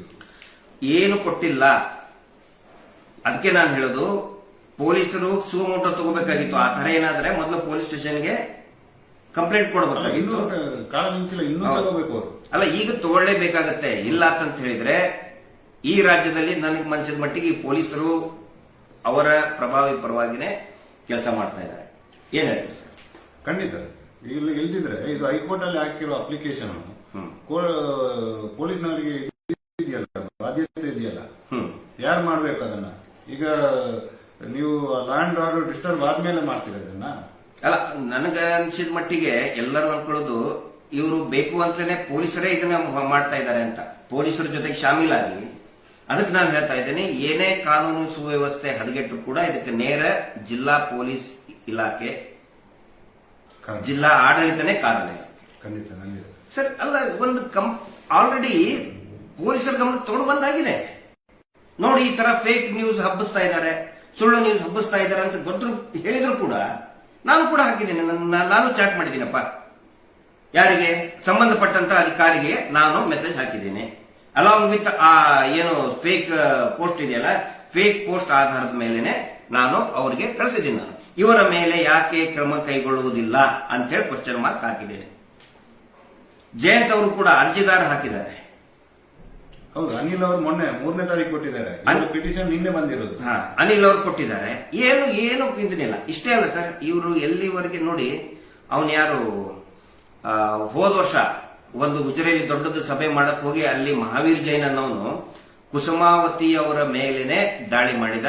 ಸೌಜನ್ಯಾಳ ತಾಯಿ ಕುಸುಮಾವತಿ ಮೇಲೆ, ಸೌಜನ್ಯಾಳ ತಮ್ಮ ಜಯರಾಮ್ ಮೇಲೆ ಮತ್ತು ಅವರೆಲ್ಲ ಸೌಜನ್ಯಾಳ ಅಕ್ಕಂದಿರ ಮೇಲೆ, ತಂಗಿಯ ಮೇಲೆ ದಾಳಿ ಮಾಡಿದ. ಕೆಟ್ಟದಾಗಿ ನಾಲ್ಗೆ ಹಿರಿದು ಇದನ್ನು ಮಾಡಿದ.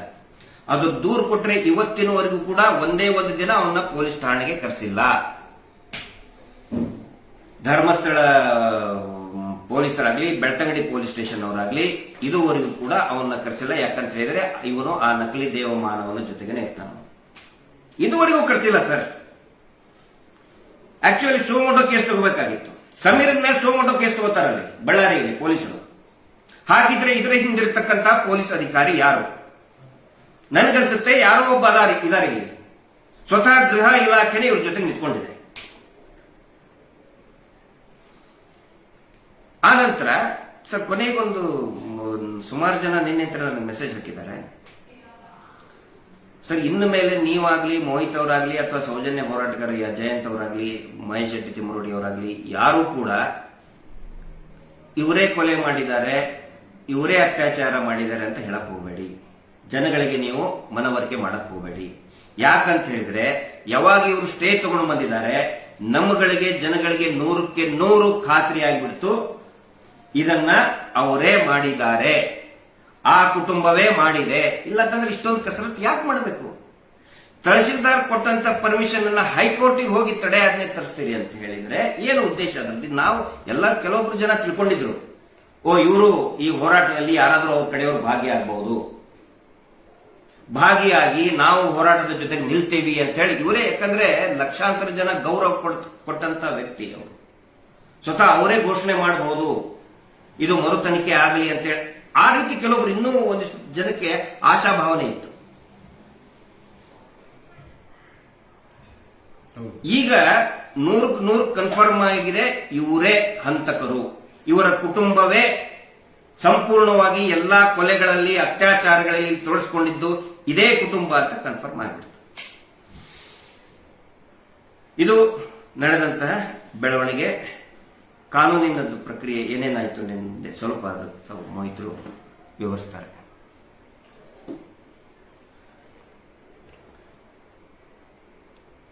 ನೋಡಿ, ನಿನ್ನೆ ಮಾನ್ಯ ಉಚ್ಚ ನ್ಯಾಯಾಲಯದಲ್ಲಿ ಈ writ petition number 10-408/2025 2025 Dhanakeerthi Ariga versus the state of Karnataka and others ಅನ್ನೋ ಒಂದು ರಿಟ್ ಪಿಟಿಷನ್ ಬೆಳಿಗ್ಗೆ ಫೈಲ್ ಆಗಿದೆ, ಮಧ್ಯಾಹ್ನ ಕೋರ್ಟ್ ಆಗಿ ಬಂದಿದೆ. ಕೋರ್ಟ್ ಅಲ್ಲಿ ಈ ಸೀನಿಯರ್ ಕೌನ್ಸಿಲ್ ಅವರ ಆರ್ಗ್ಯುಮೆಂಟ್ ಆದ್ಮೇಲೆ ಈ ನಾಳೆ 6ನೇ ತಾರೀಕು ನಡೆಯುವಂತ ಪ್ರತಿಭಟನೆ ಏನಿದೆ ಅದು ಸ್ಟೇ ಮಾಡಿದ್ದೇವೆ ಅಂತೇಳಿ ಕೋರ್ಟ್ ಆದೇಶ ಮಾಡಿದ್ದಾರೆ. ಈ ಆದೇಶದ ಆರ್ಗ್ಯುಮೆಂಟ್ ಅಲ್ಲಿ ಏನ್ ಹೇಳಿದ್ದಾರೆ ಅಂದ್ರೆ, ಈ ವಾಟ್ಸ್ಆಪ್ ಚಾಟ್ಗಳಲ್ಲಿ ಮತ್ತು ಇನ್ನಿತರ ಸಾಮಾಜಿಕ ಜಾಲತಾಣಗಳಲ್ಲಿ ನಡೆಯುವಂತ ಯಾವುದು ಚಾಟ್ಸ್ಗಳು ಅಂದ್ರೆ ಮೆಸೇಜ್ ಫಾರ್ವರ್ಡ್ ಮೆಸೇಜ್ಗಳು ಧರ್ಮಸ್ಥಳ ಟೆಂಪಲ್ಗೆ ದಾಳಿ ಮಾಡ್ತೇವೆ ಅನ್ನುವ ಬಗ್ಗೆ ಮೆಸೇಜ್ಗಳು ಹೋಗ್ತಾ ಇದೆ.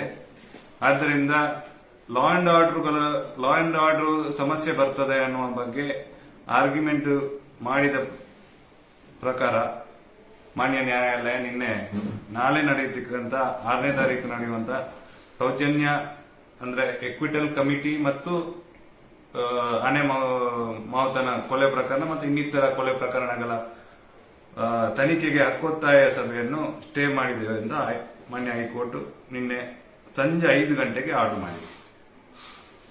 ಇಲ್ಲಿ ಪ್ರಮುಖವಾಗಿ ಈ ಪಿಟಿಷನ್ ಅಲ್ಲಿ 2 ಅಂಶ ನಾವು ನೋಡ್ಬೇಕಾಗ್ತದೆ. ಒಂದು,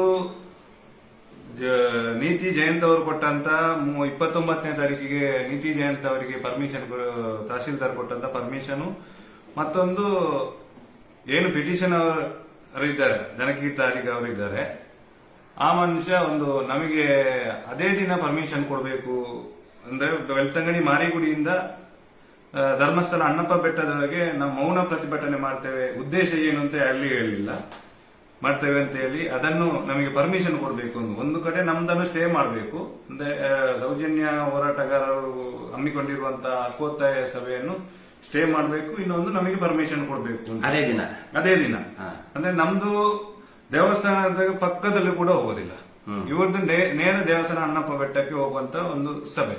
ನಮ್ದು ನೇತ್ರಾವತಿ ಸ್ಥಾನಘಟ್ಟದಿಂದ ಸ್ಟಾರ್ಟ್ ಆಗುವಂತಹ ಸಭೆ ಬೆಳ್ತಂಗಡಿ ತಾಲೂಕು ಕಚೇರಿಯ ಮುಂದೆ ಸಮಾರೋಪ ಸಮಾರಂಭ ಆಗುವಂತದ್ದು. ವಿರುದ್ಧ ದಿಕ್ಕಿನಲ್ಲಿ ದೇವಸ್ಥಾನಕ್ಕೂ ಸಂಬಂಧ ಇಲ್ಲ. ನಮ್ದು ಸ್ಟಾರ್ಟ್ ಆಗುದೇ ದೇವಸ್ಥಾನಕ್ಕೂ ನಮ್ಮ ಸ್ಟಾರ್ಟ್ ಆಗೋ ಪ್ಲೇಸ್ ಇರುವಂತಹ ಡಿಸ್ಟೆನ್ಸ್ ಒಂದು ಆಲ್ಮೋಸ್ಟ್ 2 ಕಿಲೋಮೀಟರ್ ಉತ್ತರ ಇದೆ. ಆದ್ರೆ ನಾವು ಅಲ್ಲಿ ಹೋಗಿ ಕಲ್ಲೆಸೆಯುವಂತ ಪರಿಸ್ಥಿತಿ ಖಂಡಿತ ಬರೋದಿಲ್ಲ. ಒಂದು ವಾಟ್ಸ್ಆಪ್ ಚಾಟ್ ಯಾಕೆ ಹೈಕೋರ್ಟ್ಗೆ ಪಿಟಿಷನ್ ಹಾಕಿದ ನಂತರ ಕೂಡ ಬೆಳ್ತಂಗಡಿ ಪೊಲೀಸ್ನವರು ಈ ವಾಟ್ಸ್ಆಪ್ ಚಾಟ್ ಅಲ್ಲಿ ಭಾಗಿಯಾದಂತಹ ವ್ಯಕ್ತಿಗಳ ವಿರುದ್ಧ ಸುವಮೋಟೋ ಕೇಸ್ ದಾಖಲು ಮಾಡಲಿಲ್ಲ ಅಂತ. ಯಾವಾಗ ಸಮೀರ್ ಎಂಬ ಒಬ್ಬ ವ್ಯಕ್ತಿ ಒಂದು ಯೂಟ್ಯೂಬ್ ಅಲ್ಲಿ ವಿಡಿಯೋ ಬಿಟ್ಟ ತಕ್ಷಣ ನೀವು ಬಳ್ಳಾರಿ ಪೊಲೀಸ್ನವರು ಸುವಮೋಟೋ ಕೇಸ್ ದಾಖಲ್ಕೊಳ್ತೀರಿ, ನ್ಯಾಯಾಲಯ ಸಾಮಾಜಿಕ ಶಾಂತಿ ಕದಡ್ತಾರೆ ಅಂತ ಹೇಳಿ ನ್ಯಾಯಾಲಯದಲ್ಲಿ ಈ ಪಿಟಿಷನರ್ ಏನು ಅಪ್ಲಿಕೇಶನ್ ಹಾಕಿದ್ದಾರೆ, ಲಾ ಅಂಡ್ ಆರ್ಡರ್ಗೆ ಸಮಸ್ಯೆ ಬರ್ತದೆ ಅಂತೇಳಿ ವಾಟ್ಸ್ಆಪ್ ಚಾಟ್ ಮಾಡಿದ ಗೊತ್ತಾಗತ್ತೆ ಅಂತ ಹೇಳಿದ ಮೇಲೆ ನೀವು ಯಾಕೆ ಸುಮ್ಮನೆ ಕೂತಿದ್ದೀರಿ ಇಷ್ಟರವರೆಗೆ? ಈ ತರ ವಾಟ್ಸ್ಆಪ್ ಚಾಟ್ಗಳು 29 ತಾರೀಕಿಗೆ ಕೊಟ್ಟಂತ ನಮಗೆ ಪರ್ಮಿಷನ್ ಕೊಟ್ಟಿದ್ದಾರೆ, ಅಲ್ಲಿಂದಲೇ ಸ್ಟಾರ್ಟ್ ಆಗಿದೆ.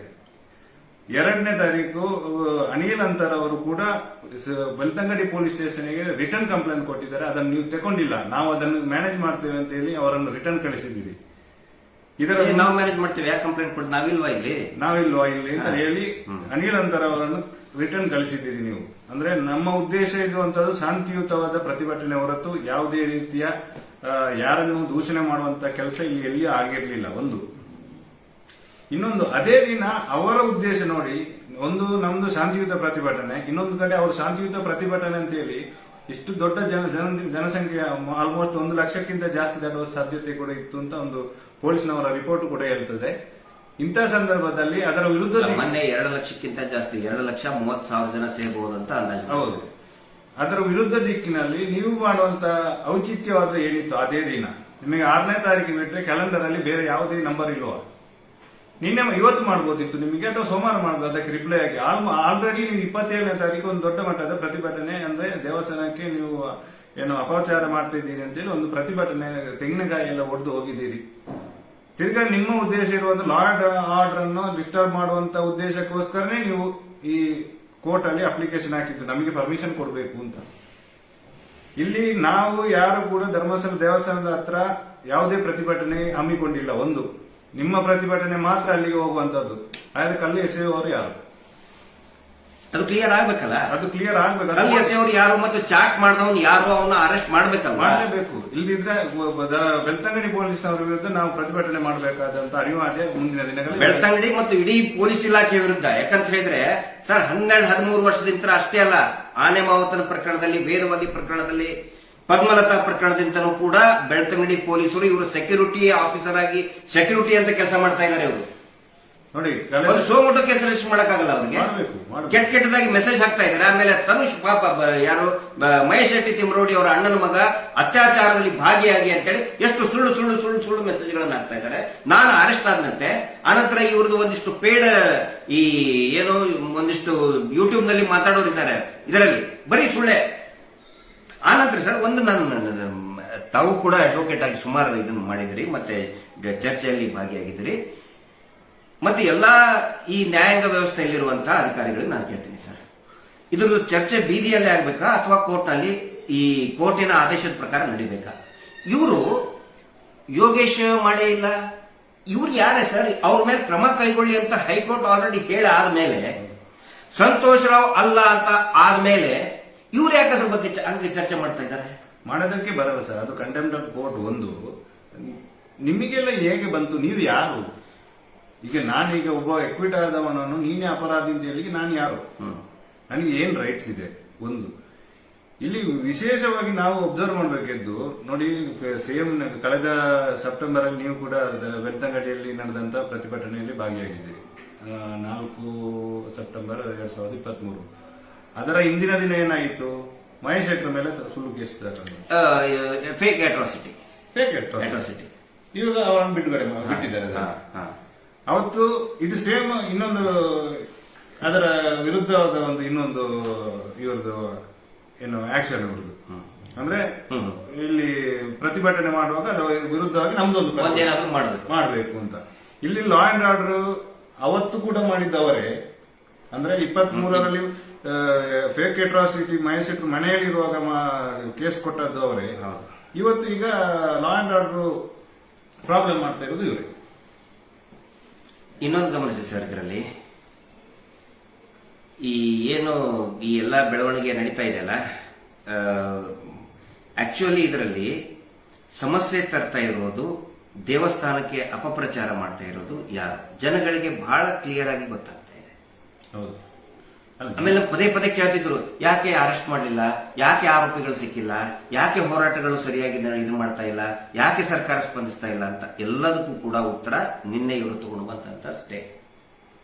ಇದು ಸೇಮ್ ಇದರಲ್ಲಿ ಈಗ ಸೌಜನ್ಯ ಮರ್ಡರ್ ಕೇಸಲ್ಲಿ ಕೂಡ ಏನು ಇವರು ನಾವು ಮಂಪರ್ ಪರೀಕ್ಷೆ ಮಾಡ್ಕೊಂಡಿದ್ದೇವೆ ಅಂತ ಒಂದ್ಸರಿ ಹೇಳಿ ಇಲ್ಲಿ ಫರ್ದರ್ ಇನ್ವೆಸ್ಟಿಗೇಷನ್ ಸ್ಟೇ ಮಾಡಿದ್ರಲ್ಲ, ಆವಾಗಲೇ ನಿಮ್ಮ ಮೇಲೆ ಡೌಟ್ ಬಂದಿದ್ದು. ಈಗ ಏನು ಈಗ ಹೋರಾಟ ಇಲ್ಲಿ ಪ್ಯಾಂಪ್ಲೆಟ್ ಎಲ್ಲ ಎಲ್ಲಿ ನೀವು ಧರ್ಮಸ್ಥಳದ ಬಗ್ಗೆ ಮಾತಾಡಿದ್ದೀರಿ?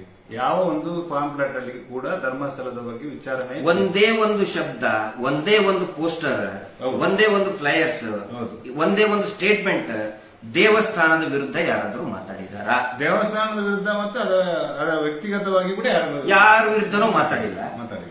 ಇವರು ನನಗೆ ಮರ್ಯಾದೆ ಕೊಡಿ ಅಂತ ಕೋರ್ಟಿಗೆ ಅರ್ಜಿ ಹಾಕ್ತಾರಲ್ಲ, ನಮಗೆ ಡಿರಾಗೇಷನ್ ಈ ರೀತಿ ಮಾಡೋದ್ರಿಂದಲೇ ಜನ ಬೈಯೋದಕ್ಕೆ ಸ್ಟಾರ್ಟ್ ಮಾಡ್ತಾರೆ. ಎಲ್ಲರದ್ದು ಎಕ್ಸ್ಪೆಕ್ಟೇಷನ್ ಏನಿತ್ತು, ಇವರೇನು ಆ ಪ್ರಭಾವಿ ವ್ಯಕ್ತಿಗಳಿದಾರಲ್ಲ ರಾಜ್ಯಸಭಾ ಸದಸ್ಯರು, ಅವರೇ ನಿಂತ್ಕೋಬೇಕಾಗಿತ್ತು ಮುಂಚೂಣಿಯಲ್ಲಿ. ಯಾಕೆ ಮೊನ್ನೆ ಯಾರು ಹರೀಶ್ ಭೈರಪ್ಪ ತುಂಬಾ ಚೆನ್ನಾಗಿ ಮಾತಾಡಿದ್ದಾರೆ, ಕೇಳಿದ್ದಾರೆ. ಅದು ಸಾರ್ವಜನಿಕರ ಪ್ರಶ್ನೆ. ಯಾಕೆ ಇವರೇ ಮುಂಚೂಣಿಯಲ್ಲಿ ನಿಂತ್ಕೊಳ್ತಾ ಇಲ್ಲ? ಇವರು ಮುಂಚೂಣಿಯಲ್ಲಿ ನಿಂತ್ಕೊಳ್ಳೋದು ಬಿಡಿ, ಪೀಸ್ಫುಲ್ ಆಗಿ ಶಾಂತಿಯುತವಾಗಿ ನಡೀತಕ್ಕಂತ ಪ್ರತಿಭಟನೆಗಳನ್ನೇ ಹಾಕುತ್ತಾ ಇದ್ದಾರೆ. ಇವರೆಲ್ಲರ ಉದ್ದೇಶ ನೋಡಿ, ಅವ್ರದ್ದು ಚಾಟ್, ಅವ್ರದ್ದು ಮಾತಾಡೋದು, ಅವ್ರದ್ದು ಡಿಸ್ಕಷನ್. ಯೋಗೇಶ್ ಮಾಡಿಲ್ಲ. ಯೋಗೇಶ್ ಅಲ್ಲಿ 2 ದಿನ ಇದ್ದ. ಯೋಗೇಶ್ 2 ದಿನ ಡ್ಯೂಟಿಯಲ್ಲಿದ್ದ. 2 ದಿನದಲ್ಲಿ ಆಗಿರುವಂತ 2 ದಿನದಲ್ಲಿ ಅಂದ್ರೆ ಯಾವ ರೀತಿ ಜನರನ್ನ ದಾರಿಯನ್ನ ತಪ್ಪಿಸ್ತಾ ಇದ್ದಾರೆ ಒಂದು ಸಾರ್ವಜನಿಕರು ಅರ್ಥ ಮಾಡ್ಕೋಬೇಕು. ಯಾವ ಒಂದು ಕುಟುಂಬ 4,000 ಎಕರೆ ಇದ್ರೂ ಕೂಡ, ಜಾಗ ಇದ್ರೂ ಕೂಡ, ನಾವು ಭೂರಹಿತ ಬಡವ ಅಂತ ಹೇಳಿ ಸರ್ಕಾರದಿಂದ 7 ಎಕರೆ 59 ಸೆಂಟ್ ಅನ್ನ ಫೇಕ್ ಡಾಕ್ಯುಮೆಂಟ್ ಕೊಟ್ಟು ತಮ್ಮ ಹೆಸರಿಗೆ ಮಾಡ್ಕೋತಾರೆ. ಈ ಕುಟುಂಬದ ಬಗ್ಗೆ ಜನಗಳಿಗೆ ಗೊತ್ತಿರಲಿ. ಈಗ ಎಲ್ಲರಿಗೂ ಕೂಡ ಸುಮಾರು ಜನ ನಮ್ಗೆ ಮೆಸೇಜ್ ಹಾಕಿದ್ದಾರೆ, ಸರ್ ಈಗ ನಮ್ಗೆ ಕನ್ಫರ್ಮ್ ಆಯ್ತು ಯಾರು ಮಾಡಿದ್ದಾರೆ, ಸೌಜನ್ಯಾಳನ್ನ ಯಾರು ಕೊಂದಿದ್ದಾರೆ, ನಮಗೆ ಈಗ ಕನ್ಫರ್ಮ್ ಆಯ್ತು.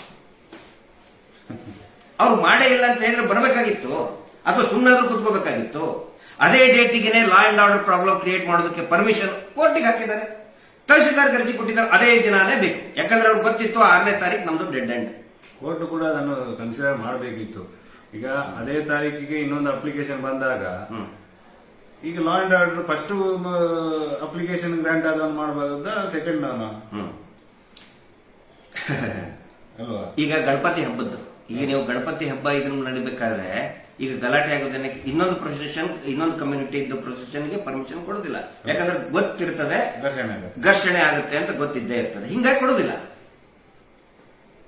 ಗಲಾಟೆ ಆಗ್ತದೆ ಅಂತ ಹೇಳಿ ಅದು ಮುನ್ನೆಚ್ಚರಿಕೆ ಕ್ರಮ. ಇಲ್ಲಿನೂ ಏನು ಮಾಡಿದ್ದಾರೆ, ತಹಶೀಲ್ದಾರರು ಆಯ್ತು ಕೊಡೋದಿಲ್ಲ ಅಂತ ಹೇಳಿದ್ದಾರೆ, ಅದ್ರ ಅಗೇನ್ಸ್ಟ್ ಹೋಗಿದ್ದಾರೆ ಕೋರ್ಟಿಗೆ. ಆಮೇಲೆ ಕೊಟ್ಟಂತ ಕಾರಣ ಏನು, ಯಾರೋ ಚಾಟ್ ಮಾಡಿದ್ರು, ಏನು ದೇವಸ್ಥಾನ ಒಡೆಯಕ್ಕೆ ಬರ್ತಾ ಇದ್ದಾರೆ ಅಂತ ಹೇಳಿ. ದೇವಸ್ಥಾನದ ಕಡೆಗೆ ಹೋಗೋದಕ್ಕೆ ರೂಟ್ ಇವರು ರೂಟು ದೇವಸ್ಥಾನದ ಕಡೆ, ನಮ್ದು ಇರೋದು ದೇವಸ್ಥಾನದಿಂದ ದೂರ. ದೇವಸ್ಥಾನಕ್ಕೂ ಅದಕ್ಕೂ ಆ ರಸ್ತೆಗೂ ಕೂಡ, ಆ ಮ್ಯಾಪಿಗೂ ಕೂಡ ದೇವಸ್ಥಾನಕ್ಕೆ 2-3 ಕಿಲೋಮೀಟರ್ ದೂರ ಇದೆ. ನಮ್ದು ಸ್ಟಾರ್ಟ್ ಆಗೋದೇ 3 ಕಿಲೋಮೀಟರ್ ದೂರದಿಂದ ಸ್ಟಾರ್ಟ್ ಆಗ್ತದೆ. ಎಂಡ್ ಆಗೋದು 15 ಕಿಲೋಮೀಟರ್. ಎಂಡ್ ಆಗೋದು 15 ಕಿಲೋಮೀಟರ್ಗೆ. ಇವರು ಬೆಳ್ತಂಗಡಿಯಿಂದ ನೇರವಾಗಿ ದೇವಸ್ಥಾನದ ಒಳಗಡೆನೆ ನುಗ್ಗೋರು ಇವರು ಹೇಳ್ತಾರೆ, ಇವರು ಕಲ್ಲು ಹೊಡಿತಾರೆ ಅಂತೇಳಿ. ಹಿಂಗಾಗಿ ನಾನು ಹೇಳ್ತಾ ಇದ್ದೀನಿ, ಮತ್ತು ನಮ್ಮ ಸಮಿತಿ ಕೂಡ ಆಗ್ರಹ ಮಾಡ್ತದೆ, ಅವನು ಯಾವನು ಚಾಟ್ ಮಾಡಿದ್ದಾನೆ ಅವನ ನಂಬರ್ನ ಅವನನ್ನ ಮುಂದೆ ಹಾಜರುಪಡಿಸಬೇಕು, ಪೊಲೀಸರು ಅರೆಸ್ಟ್ ಮಾಡಬೇಕು. ಒಂದ್ ವೇಳೆ ಅವನು ಸಿಗಲಿಲ್ಲ ಅಂದ್ರೆ ಅರ್ಜಿದಾರನನ್ನು ಕೂಡ ಅರೆಸ್ಟ್ ಮಾಡಬೇಕು. ಆನಂತರ ನಾನು ಇದೊಂದು ಬಹಳ ಇಂಪಾರ್ಟೆಂಟ್ ಇದು, ಇವನು ಯಾರು ಧನಕೀರ್ತಿ ಜೈನ್ ಅಂತ ಹೇಳಿದ್ರೆ, ಈ ಆನೆ ಮಾವುತನ ಪ್ರಕರಣದಲ್ಲಿ ಡೆಡ್ ಬಾಡಿ ಬಿದ್ದಾಗ ಡಾಗ್ ಸ್ಕ್ವಾಡ್ ಬರ್ತದೆ. ಆ ಡಾಗ್ ಸ್ಕ್ವಾಡ್ ಒಬ್ಬನ ಮನೆಗೆ ಹೋಗುತ್ತೆ, ಒಂದು ನಾಯಿ, ಅದು ಈ ಧನಕೀರ್ತಿ ಜೈನ್ ಅನ್ನೋ ಮನೆಗೆ ಹೋಗುತ್ತೆ. ಯಾವಾಗ ಧನಕೀರ್ತಿ ಜೈನ್ ಮನೆಗೆ ಹೋಗುತ್ತೆ ಅವಾಗ ಯಾವುದೇ ಎನ್ಕ್ವೈರಿನೂ ಕೂಡ ಮಾಡುವುದಿಲ್ಲ, ಡಾಗ್ ಸ್ಕ್ವಾಡ್ನೇ ವಾಪಸ್ ಕಳಿಸ್ಬಿಡ್ತಾರೆ. ಅವನೇ ಅರ್ಜಿ ಹಾಕಿದ್ದು, ಹೋರಾಟ ನಿಲ್ಲಿಸಬೇಕು ಅಂತ ಅರ್ಜಿ ಹಾಕಿದ್ದು ಅವನಂತಂದ್ರೆ ಅವನ ಕಡೆ ಹತ್ರ ಹಾಕ್ತಿರ್ತಾರೆ, ಅವ್ರ ಛಲ ಅಲ್ಲ. ಆ ನಂತರ ಇದೇ ವ್ಯಕ್ತಿ, ನಾನು ಎಲ್ಲರ ಗಮನಕ್ಕೂ ತರ್ತಾ ಇದ್ದೀನಿ, ತಹಶೀಲ್ದಾರ್ ಬೆಳ್ತಂಗಡಿ ಅವ್ರ ಗಮನಕ್ಕೂ ತರ್ತಾ ಇದ್ದೀನಿ, PDO ಗಮನಕ್ಕೂ ತರ್ತಾ ಇದ್ದೀನಿ. ಆ ನಾರಾಯಣನ ಜಾಗ ಏನಿದೆಯಲ್ಲ, ಅದು RTA ನಲ್ಲಿ ಏನಿತ್ತು, ಮುಂಚೆ ಇದ್ದಿದ್ದು ನಾರಾಯಣನ ಹೆಸರಿನಲ್ಲೇ, ಈಗ ಅದನ್ನು ಚೇಂಜ್ ಮಾಡಿ ಇವರ ಬಡ್ಡಿ ಪೂಜಾರ ಹೆಸರು ಹಾಕೊಂಡಿದ್ದಾರೆ. ಆ ಬ್ರಾಕೆಟ್ ನಲ್ಲಿ ನಾರಾಯಣ ಅಂತ ಇದೆ, ಅದನ್ನ ಡಿಲೀಟ್ ಮಾಡಿಸಿ ಅಂತ ಇದೇ ಧನಕೀರ್ತಿ ಜೈನ್ ಒದ್ದಾಡ್ತಾ ಇದ್ದಾನೆ. ಈಗ PDO ಮೇಲೆ ಒತ್ತಡ ಹಾಕ್ತಾ ಇದ್ದಾನೆ, ತಹಶೀಲ್ದಾರ್ ಮೇಲೆ ಒತ್ತಡ ಹಾಕ್ತಾ ಇದ್ದಾನೆ. ಆಕ್ಚುಲಿ ಅದು ಸರ್ಕಾರಿ ಜಾಗೆ ನಾರಾಯಣ ಮಾವುತನ ಫ್ಯಾಮಿಲಿ ಹೋಗಿದ್ದದು. ಈಗ ಇವರು ಒತ್ತಡ ಹಾಕಿ ಮಾಡ್ತಾ ಇದ್ದಾರೆ. ಆ ರೀತಿ ಏನಾದರೂ ಆದ್ರೆ ಎಲ್ಲರೂ ಕೂಡ ಬೆಲೆ ತರಬೇಕಾಗುತ್ತೆ. ಆ ಅಧಿಕಾರಿಗಳು, ರೆವೆನ್ಯೂ ಆಫೀಸರ್ಸ್, ಗ್ರಾಮ ಪಂಚಾಯತಿ ಅಧಿಕಾರಿಗಳು ಎಲ್ಲರೂ ಕೂಡ ನೀವು ಬೆಲೆ ತರಬೇಕಾಗುತ್ತೆ.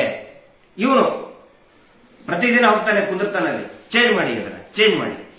ಇವನು ಹೇಳಿದ ತಕ್ಷಣ ಚೇಂಜ್ ಆಗುತ್ತಾ? ಒಬ್ರು ಜಾಗ ಚೇಂಜ್ ಮಾಡಿಸ್ಬಿಡ್ಬೇಕು ಇವರು. ನಾರಾಯಣನ ಹೆಸರು ತೆಗಿಬೇಕು ಅಂತ ಪ್ರಯತ್ನ ಮಾಡ್ತಾ ಇದ್ದಾರೆ. ಅದೇ ಧನಕೀರ್ತಿ ಜೈನ್ ಅವರು. ಇವನ ಮಗನೇ ಈ ಫೇಕ್ ಅಕೌಂಟ್ಗಳನ್ನ ಕ್ರಿಯೇಟ್. ಒಬ್ಬೊಬ್ರು ಕೂಡ ನಾನು ಇನ್ನೊಂದು ಕೇಳ್ತೇನೆ ಸರ್, ಈ ರಾಜ್ಯದಲ್ಲಿ ಸೆನ್ ಅನ್ನೋದು ಸೈಬರ್ ಸಪರೇಟ್ ಸೆಲ್ ಇದೆಯಲ್ಲ, ಸತ್ತು ಹೋಗಿದೆಯಾ?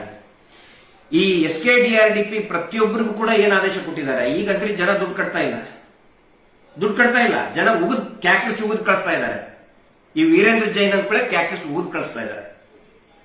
ಈಗೇನ್ ಮಾಡ್ತಾ ಇದ್ದಾರೆ? ಆ ಬಡ್ಡಿ ವಸೂಲಿ ಮಾಡೋರ್ನ ಒಬ್ಬೊಬ್ಬರಿಗೆ 15 ಫೇಕ್ ಅಕೌಂಟ್ ಮಾಡೋದು ಹೇಳಿದ್ದಾರೆ. ಇಡೀ ರಾಜ್ಯಾದ್ಯಂತ 6 ಲಕ್ಷಕ್ಕಿಂತಲೂ ಜಾಸ್ತಿ ಫೇಕ್ ಅಕೌಂಟ್ ಮಾಡಿ ನಮಗೆ ಕಮೆಂಟ್ ಹಾಕೋದು, ಸೌಜನ್ಯ ಹೋರಾಟದ ವಿರುದ್ಧ ಕಮೆಂಟ್. ಅದೇ ಕೆಲಸ ಅವರು. ಅದಕ್ಕೋಸ್ಕರನೇ ಸಂಬಳ ಕೊಡ್ತಾ ಇದ್ದಾರೆ. ಆಯ್ತಪ್ಪ, ನೀವು ಜನ ಉಗಿತಾ ಇದಾರಲ್ಲ ಮುಖಕ್ಕೆ, ಆಯ್ತು ಬೇಡ, ನೀವು ಫೇಕ್ ಅಕೌಂಟ್ ಮಾಡಿ ಸೌಜನ್ಯ ಹೋರಾಟದ ವಿಡಿಯೋ ಬಂದ್ರೆ ಅದಕ್ಕೆ ಹೋಗಿರಿ ಅಂತ. ಈ ಸೈಬರ್ ಕ್ರೈಮ್ ನವ್ರು ಏನ್ ಸತ್ತಿದಾರ? ಸೈಬರ್ ಕ್ರೈಮ್ ಸೆಲ್ ಇದೆಯಲ್ಲ ರಾಜ್ಯದಲ್ಲಿ, ಸತ್ತಿದಾರ? ಅದು ನಮಗೆ ಸರ್, ಹಾ, ನಮ್ಮ ಸೌಜನ್ಯ ಹೋರಾಟದ ವಿರುದ್ಧ. ಆಮೇಲೆ ಇವರು ಯೋಜನೆ, ಅಭಿವೃದ್ಧಿ ಯೋಜನೆ, ಗ್ರಾಮಾಭಿವೃದ್ಧಿ ಯೋಜನೆ, ಅವು ಯೋಜನೆ ಕೆಲಸ ಏನು? ಸೌಜನ್ಯ ಪ್ರತಿ ಸಾರಿನೂ ಕೂಡ ಅದನ್ನ ಸೌಜನ್ಯ ಹೋರಾಟದ ವಿರುದ್ಧನೇ ಬಳಸ್ಕೊಳ್ತಾ ಬಂದಿದ್ದಾರೆ. ಅದಕ್ಕೋಸ್ಕರನೇ ಇವರು ಸಂಘಟನೆಗಳನ್ನ ಮಾಡಿದ್ದು. ಈ ಹಿಂದೆನೂ ಕೂಡ 1900 ಯಾವಾಗ ಈ ವೇದವಲ್ಲಿ ಪ್ರಕರಣ, ಪದ್ಮಲತಾ ಪ್ರಕರಣ ಶುರು ಆಯಿತು, ಅವಾಗ ಅದನ್ನು ತಡೆಗಟ್ಟುವುದಕ್ಕೋಸ್ಕರನೇ ಯೋಜನೆ ಅಂತ ಹೆಸರಿನಲ್ಲಿ ಅಪಪ್ರಚಾರ ಮಾಡೋದು. ಅಯ್ಯೋ ಹೋಗ್ಬೇಡಿ ಹೋರಾಟಕ್ಕೆ, ಯಾವ್ದಾದ್ರು ಸಂಘ ಸಂಸ್ಥೆಗಳು ಬಂದ್ರೆ ಹೋಗ್ಬೇಡ್ರಿ, ಅದು ದೇವಸ್ಥಾನಕ್ಕೆ ಅಪಚಾರ. ಇನ್ನೊಂದು ಸರ್, ಇವ್ರೀಗ ಸೌಜನ್ಯನಿಗೆ ನ್ಯಾಯ ಬೇಕು ಅಂತ ಹೇಳಿ ಕೋರ್ಟ್ ಆರ್ಡರ್ ಆದ ಎಕ್ವಿಟಲ್ ಕಮಿಟಿಯನ್ನು ಒಂದು ದಿನ ಇವರು ಡಿಮಾಂಡ್ ಮಾಡಲ್ಲ. ಒಂದೇ ಒಂದು ಡಿಮಾಂಡ್ ಮಾಡಲ್ಲ. ಅವನೇ ಸರಿ, ಅವ ಒಂದು ದಿನ ಇದ್ದಿದ್ದು, ಅವನ ಇನ್ವೆಸ್ಟಿಗೇಷನ್ 2 ದಿನ, ಒಂದು ದಿನ ಯಾವುದೇ ಒಂದು ಡಿಮಾಂಡ್ ಇಲ್ಲ. ಅದಕ್ಕೆ ಈಗ ಕೊನೆಯ ಇದಕ್ಕೆ ಬರೋಣ. ನಿನ್ನೆ ರಾತ್ರಿವರೆಗೂ ಕೂಡ ಚರ್ಚೆ ಆಯಿತು. ಯಾಕಂತ ಹೇಳಿದ್ರೆ ನಿನ್ನೆ ನಾನು ಹೇಳಿದ್ದು ಕೋರ್ಟ್ನಲ್ಲಿ, ಕಲಾಪ್ನಲ್ಲಿ ಏನು ಚರ್ಚೆ ಆಗಿತ್ತು ಅದು ಹೇಳಿದೆ. ಆದ್ರೆ ಅರ್ಧ ಗಂಟೆ 1 ಗಂಟೆ ಒಳಗಡೆ ಪೂರ್ತಿಯಾಗಿ ಅದನ್ನ ಇನ್ನು ಚಾಟಿಂಗ್ ಅದು ಕೊಟ್ಟು, ಯಾವಾಗ ನ್ಯಾಯಮೂರ್ತಿಗಳು ಇಲ್ಲ ಅಂತ ಹೇಳಿದ್ರು, ಹಿಂಗಾಗಿ ಮತ್ತೆ ಒಂದ್ ಸೆಕೆಂಡ್ ಅದನ್ನ ಚಾಟಿಂಗ್ ಕೊಟ್ಟು ಅದು ವಿಡಿಯೋನು ಕೂಡ ಬರಲಾರ್ದಂಗೆ ಮಾಡಿದ್ದಾರೆ. ವಿಡಿಯೋ ಇದ್ರೆ ಅದನ್ನ ಹಾಕ್ಬೇಕಲ್ಲ. ಹೈಕೋರ್ಟ್ ಯಾರು ಹೇಳ್ದಂಗೆ ಕೇಳ್ತಾ ಇದ್ರಿ ನೀವು? ಹೈಕೋರ್ಟ್ ಆ ನಂತರ ಆ ಜಸ್ಟಿಸ್ ಮಹೇಶ್ ಶೆಟ್ಟಿ ತಿಮ್ಮರೋಡಿ ಅವರಿಗೆ ಗಲ್ಲಿಗೇರ್ತೀನಿ ಅಂತ ಹೇಳಿದ್ದು ವಿಡಿಯೋನು ಕೂಡ ನಾವು RTI ಕೇಳಿದ್ವಿ, ಕೊಡ್ಲೇ ಇಲ್ಲ. ಯಾಕೆ ಕೊಡಲ್ಲ? ನಿನ್ನೆ ಆಗಿದಂತನೂ ಕೂಡ ಸ್ವತಃ ನಾವು ಗೌರವ ಇಟ್ಕೊಂಡು ನಾನು ಹೇಳ್ತಾ ಇದ್ದೆ, ನ್ಯಾಯಮೂರ್ತಿಗಳು ಒಳ್ಳೆ ನಿರ್ಧಾರವನ್ನು ತಗೊಂಡಿದ್ದಾರೆ. ಆ ನಂತರ ನಾನು ಇಮಿಡಿಯೇಟ್ ಕೆಲವರು ಹೇಳಿದ್ರು ಅದನ್ನು ಡಿಲೀಟ್ ಮಾಡಿಬಿಟ್ಟು, ನೀವು ಮಾತಾಡಿದ್ದನ್ನ ಲೈವ್ ಅಲ್ಲಿ ಹೇಳಿದ್ ಡಿಲೀಟ್ ಮಾಡಿಬಿಟ್ಟು. ನಾನು ಬೇಕು ಅಂತ ಡಿಲೀಟ್ ಮಾಡಿಲ್ಲ, ದಯವಿಟ್ಟು ಎಲ್ಲರೂ ಕೂಡ ಗಮನಿಸಿ. ಯಾಕಂತ ಹೇಳಿದ್ರೆ ನಾನೇನಾದ್ರೂ ತಪ್ಪು ಸುಳ್ಳು ಹೇಳಿದ್ರೆ ಅಯ್ಯೋ ಏನೋ ಮಿಸ್ಟೇಕ್ ಆಯ್ತು ಅಂತ ಡಿಲೀಟ್ ಮಾಡಬಹುದಾಗಿತ್ತು. ಬಟ್ ಈ ಪೂರ್ತಿಯಾದಂತಹ ವಿಷಯವನ್ನ ಸಾರ್ವಜನಿಕವಾಗಿ ನಾವು ಏನೇನಾಗುತ್ತೆ ಯಥಾವತ್ತಾಗಿನೇ ಸಾರ್ವಜನಿಕರ ಗಮನಕ್ಕೆ ತರ್ತೇನೆ. ಈ ಒಂದು ಕ್ಲಾರಿಫಿಕೇಶನ್ ಕೊಟ್ಟ ಮೇಲೆ ನಿನ್ನೆ ಮಾಡಿದಂತಹ ಏನನ್ನೊಂದು ಲೈವ್ ಅಲ್ಲಿ ಹೇಳಿದೆ ಅದನ್ನು ಡಿಲೀಟ್ ಮಾಡ್ತೀನಿ. ನಾಳೆ ಯಾವುದೇ ಹೋರಾಟ ಇರುವುದಿಲ್ಲ. ಆದರೆ ಹೋರಾಟ ನಿಂತಿಲ್ಲ. ನ್ಯಾಯಾಲಯದಲ್ಲಿನೂ ಕೂಡ ಈಗ ನಮ್ಮ ತಾತ್ಕಾಲಿಕ ತಡೆ ಆಜ್ಞೆ ಇಷ್ಟೇ ಹೊರತು ಇದೇನು ಕ್ಯಾನ್ಸಲ್ ಆಗಿಲ್ಲ. ಈಗ ನ್ಯಾಯಾಲಯದ ಪ್ರಕ್ರಿಯೆ, ಕಾನೂನಿನ ಹೋರಾಟವನ್ನು ಗಮನಿಸಿ ತಕ್ಷಣನೇ ಮತ್ತೆ ನಾವು ನಿರ್ಧಾರ ಮಾಡ್ತೀವಿ. ಆಗುದೆಲ್ಲ ಒಳ್ಳೇದಕ್ಕೆ. ದಯವಿಟ್ಟು ಯಾರು ಕೂಡ ಇದರಿಂದ ನಮ್ಮ ಸೌಜನ್ಯ ಹೋರಾಟಗಾರರಾಗ್ಲಿ ಅಥವಾ ಸಾರ್ವಜನಿಕರಾಗ್ಲಿ ಅವರು ಇನ್ನೊಂದು ಪ್ರತಿಭಟನೆ ರೆಡಿ ಆಗ್ಲಿ, ಅಪ್ಲಿಕೇಶನ್ ರೆಡಿ ಮಾಡ್ಕೊಂಡ್ರೆ ಡೇಟ್ ಒಂದು ಮಾತ್ರ ನಮ್ದು ಡೇಟ್ ಅವ್ರದ್ದು ಸಿಂಕ್ ಆದ್ರೆ ಆಯ್ತು ಅಷ್ಟೇ. ಅದನ್ನೇ ಈಗ ಜನರಿಗೆ ನಾವು ಹೇಳೋದು ಅವಶ್ಯಕತೆ ಇಲ್ಲ. ಜನಗಳಿಗೆ ಕನ್ಫರ್ಮ್ ಆಗಿಬಿಟ್ಟಿದೆ ಯಾರು ಮಾಡಿದ್ದಾರೆ, ಯಾರು ಕೊಲೆಗಳವರು, ಯಾಕೆ ಅತ್ಯಾಚಾರಿಗಳು ಅಂತ ಕನ್ಫರ್ಮ್ ಆಗಿಬಿಟ್ಟಿದೆ. ಮುಂದೆ ಬರುವಂತ ಏನು ಹೋರಾಟ ನಿಗದಿ ಮಾಡ್ತೇವೆ, ದಯವಿಟ್ಟು ಸಾರ್ವಜನಿಕರು ನೀವು ಅರ್ಥ ಮಾಡ್ಕೊಳ್ಳಿ. ಸುಳ್ಳುಗಳು, ಇವರು ಹೇಳ್ತಾ ಇರುವಂತಹ ಸುಳ್ಳುಗಳ ಅಪಪ್ರಚಾರಗಳನ್ನು ಅರ್ಥ ಮಾಡ್ಕೊಳ್ಳಿ. ಆ ನಂತರ ಎಲ್ಲಾ ನಮ್ಮ ಈ ಹೋರಾಟದ ಹಿತೈಷಿಗಳಿಗೆ ಇನ್ನೂ ಹೆಚ್ಚಿನ ಸಂಖ್ಯೆಯಲ್ಲಿ ಬರ್ತಾ ಇದ್ದಾರೆ ಸರ್. ಈಗ ಒಬ್ಬರು ಇಬ್ರು ಬರೋರು 10 ಜನ ಬರೋದಕ್ಕೆ ರೆಡಿಯಾಗಿದ್ದಾರೆ.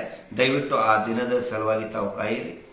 ಸೌಜನ್ಯಳ ತಾಯಿ ಮತ್ತು ನಮ್ಮ ಹೋರಾಟದ ನಾಯಕರಾದಂತಹ, ನಮ್ಮೆಲ್ಲರ ನಾಯಕರಾದಂತಹ ಮಹೇಶ್ ಶೆಟ್ಟಿ ತಿಮ್ಮರೋಡಿ ಅವರು ಏನೋ ಒಂದು ಕರೆಯನ್ನು ಕೊಡ್ತಾರೆ. ಯಾಕಂದ್ರೆ ನಾವು ಅಡ್ವೊಕೇಟ್ ಮಾತುಗಳನ್ನ ಮತ್ತು ನ್ಯಾಯಾಲಯಕ್ಕೆ ನಾವು ಗೌರವವನ್ನು ಕೊಡಲೇಬೇಕಾಗುತ್ತೆ. ಎಷ್ಟೋ ಜನ ಹೇಳಿದ್ರು ಸರ್, ಕೋರ್ಟ್ಗೆ ಏನ್ ಆಯ್ತು ನಾವು ಮಾಡೇ ಬಿಡ್ತೀವಿ ಅಂತ ಬರಕ್ ರೆಡಿ ಆಗಿದ್ರು. ಸುಮಾರು ಜನ ರೆಡಿ ಆಗಿದ್ರು. ಅದಕ್ಕೆ ನಾವು ಹೇಳಿದ್ವಿ, ಮಹೇಶ್ ಶೆಟ್ಟರು ಕೂಡ ಹೇಳಿದ್ರು, ಇಲ್ಲ ನಾವು ಏನೇ ಆದ್ರೂ ಕೂಡ ನ್ಯಾಯಾಲಯವನ್ನ ಗೌರವಿಸಲೇಬೇಕು. ಮತ್ತು ಒಂದು ತಿಳ್ಕೊಳ್ಳಿ, ಇವರು ಶಾಂತಿಯನ್ನ ಹದಗೆಡಿಸೋದಕ್ಕೆ ಎಷ್ಟೇ ಪ್ರಯತ್ನ ಮಾಡಿದ್ರು ಕೂಡ ನಮ್ಮ ಜಿದ್ದು ಕೂಡ ಅದೇ, ನಮ್ಮ ಇಚ್ಛೆನೂ ಕೂಡ ಇರುವುದು ಏನಂತ ಹೇಳಿದ್ರೆ ಸೌಜನ್ಯಾಳಿಗೆ ನ್ಯಾಯ ಶಾಂತಿಯುತವಾಗಿಯೇ ಸಿಗಬೇಕು. ಅದು ನಮ್ಮ ಇಲ್ಲಾಂದ್ರೆ ಗಲಾಟೆ ಮಾಡೋದಂದ್ರೆ ಯಾವಾಗ ಆಗ್ಬಿಡ್ತಿತ್ತು ಸರ್. ಅಲ್ಲ, ಇವರು ಈ ತರ ಪ್ರವೋಕ್ ಮಾಡ್ತಾನೆ ಬೇಕು ನಮ್ಮ. ಸುಮಾರು ಮಾಡಿದ್ದಾರೆ ಪ್ರವೋಕು, ಬಹಳಷ್ಟು ಸಾರಿ ಪ್ರವೋಕ್ ಮಾಡ್ತಾರೆ. ಸುಖ ಸುಮ್ಮನೆ ಕೆಟ್ಟ ಕೆಟ್ಟದಾಗ ಬೈತಾರೆ, ಮನೆಯವರಿಗೆ ಬಯಸ್ತಾರೆ, ಎಲ್ಲರಿಗೂ ಬಯಸ್ತಾರೆ, ಪ್ರವೋಕ್ ಮಾಡಕ್ ನೋಡ್ತಾ ಇದ್ದಾರೆ. ಆದ್ರೆ ಶಾಂತಿಯುತವಾಗಿಲೇ ಹೋರಾಟ ನಡಿಬೇಕನ್ನೋದು ನಮ್ದು ಉದ್ದೇಶ, ಈ ಹೋರಾಟದ ಉದ್ದೇಶ. ಸೌಜನ್ಯಾಳ ಇಚ್ಛೆನೂ ಕೂಡ ಅದೇ, ನನಗೆ ನೀವು ಶಾಂತಿ ರೀತಿಯಿಂದ ನನಗೆ ನ್ಯಾಯ ಕೊಡಿಸಿ ಅಂತ ಆ ಮಗುವಿನ ಇಚ್ಛೆ ಆಗಿದೆ. ಹಿಂಗಾಗಿ ನಾವು ಎಲ್ಲೂ ಕೂಡ ಕಾನೂನಿನ ಆಜ್ಞೆಯನ್ನ ಮೀರ್ತಾ ಇಲ್ಲ. ಹೀಗಾಗಿ ಏನು ತಡೆಯಾಜ್ಞೆ ಕೊಟ್ಟಿದೆ, ಕಾನೂನಿಗೆ ಗೌರವವನ್ನು ಕೊಟ್ಟು, ಮಾನ್ಯ ನ್ಯಾಯಾಲಯಕ್ಕೂ ಕೂಡ ಗೌರವವನ್ನು ಕೊಟ್ಟು, ಮುಂದಿನ ಆದೇಶದವರೆಗೆ ಕಾಯ್ದು ಅದರ ನಂತರ ಒಂದು ದಿನಾಂಕವನ್ನು ಕೊಡ್ತೀವಿ. ಖಂಡಿತ ತಾವೆಲ್ಲರೂ ಕೂಡ ಬರಬೇಕು ಅಂತ ನಾನು ವಿನಂತಿ ಮಾಡ್ತೀನಿ.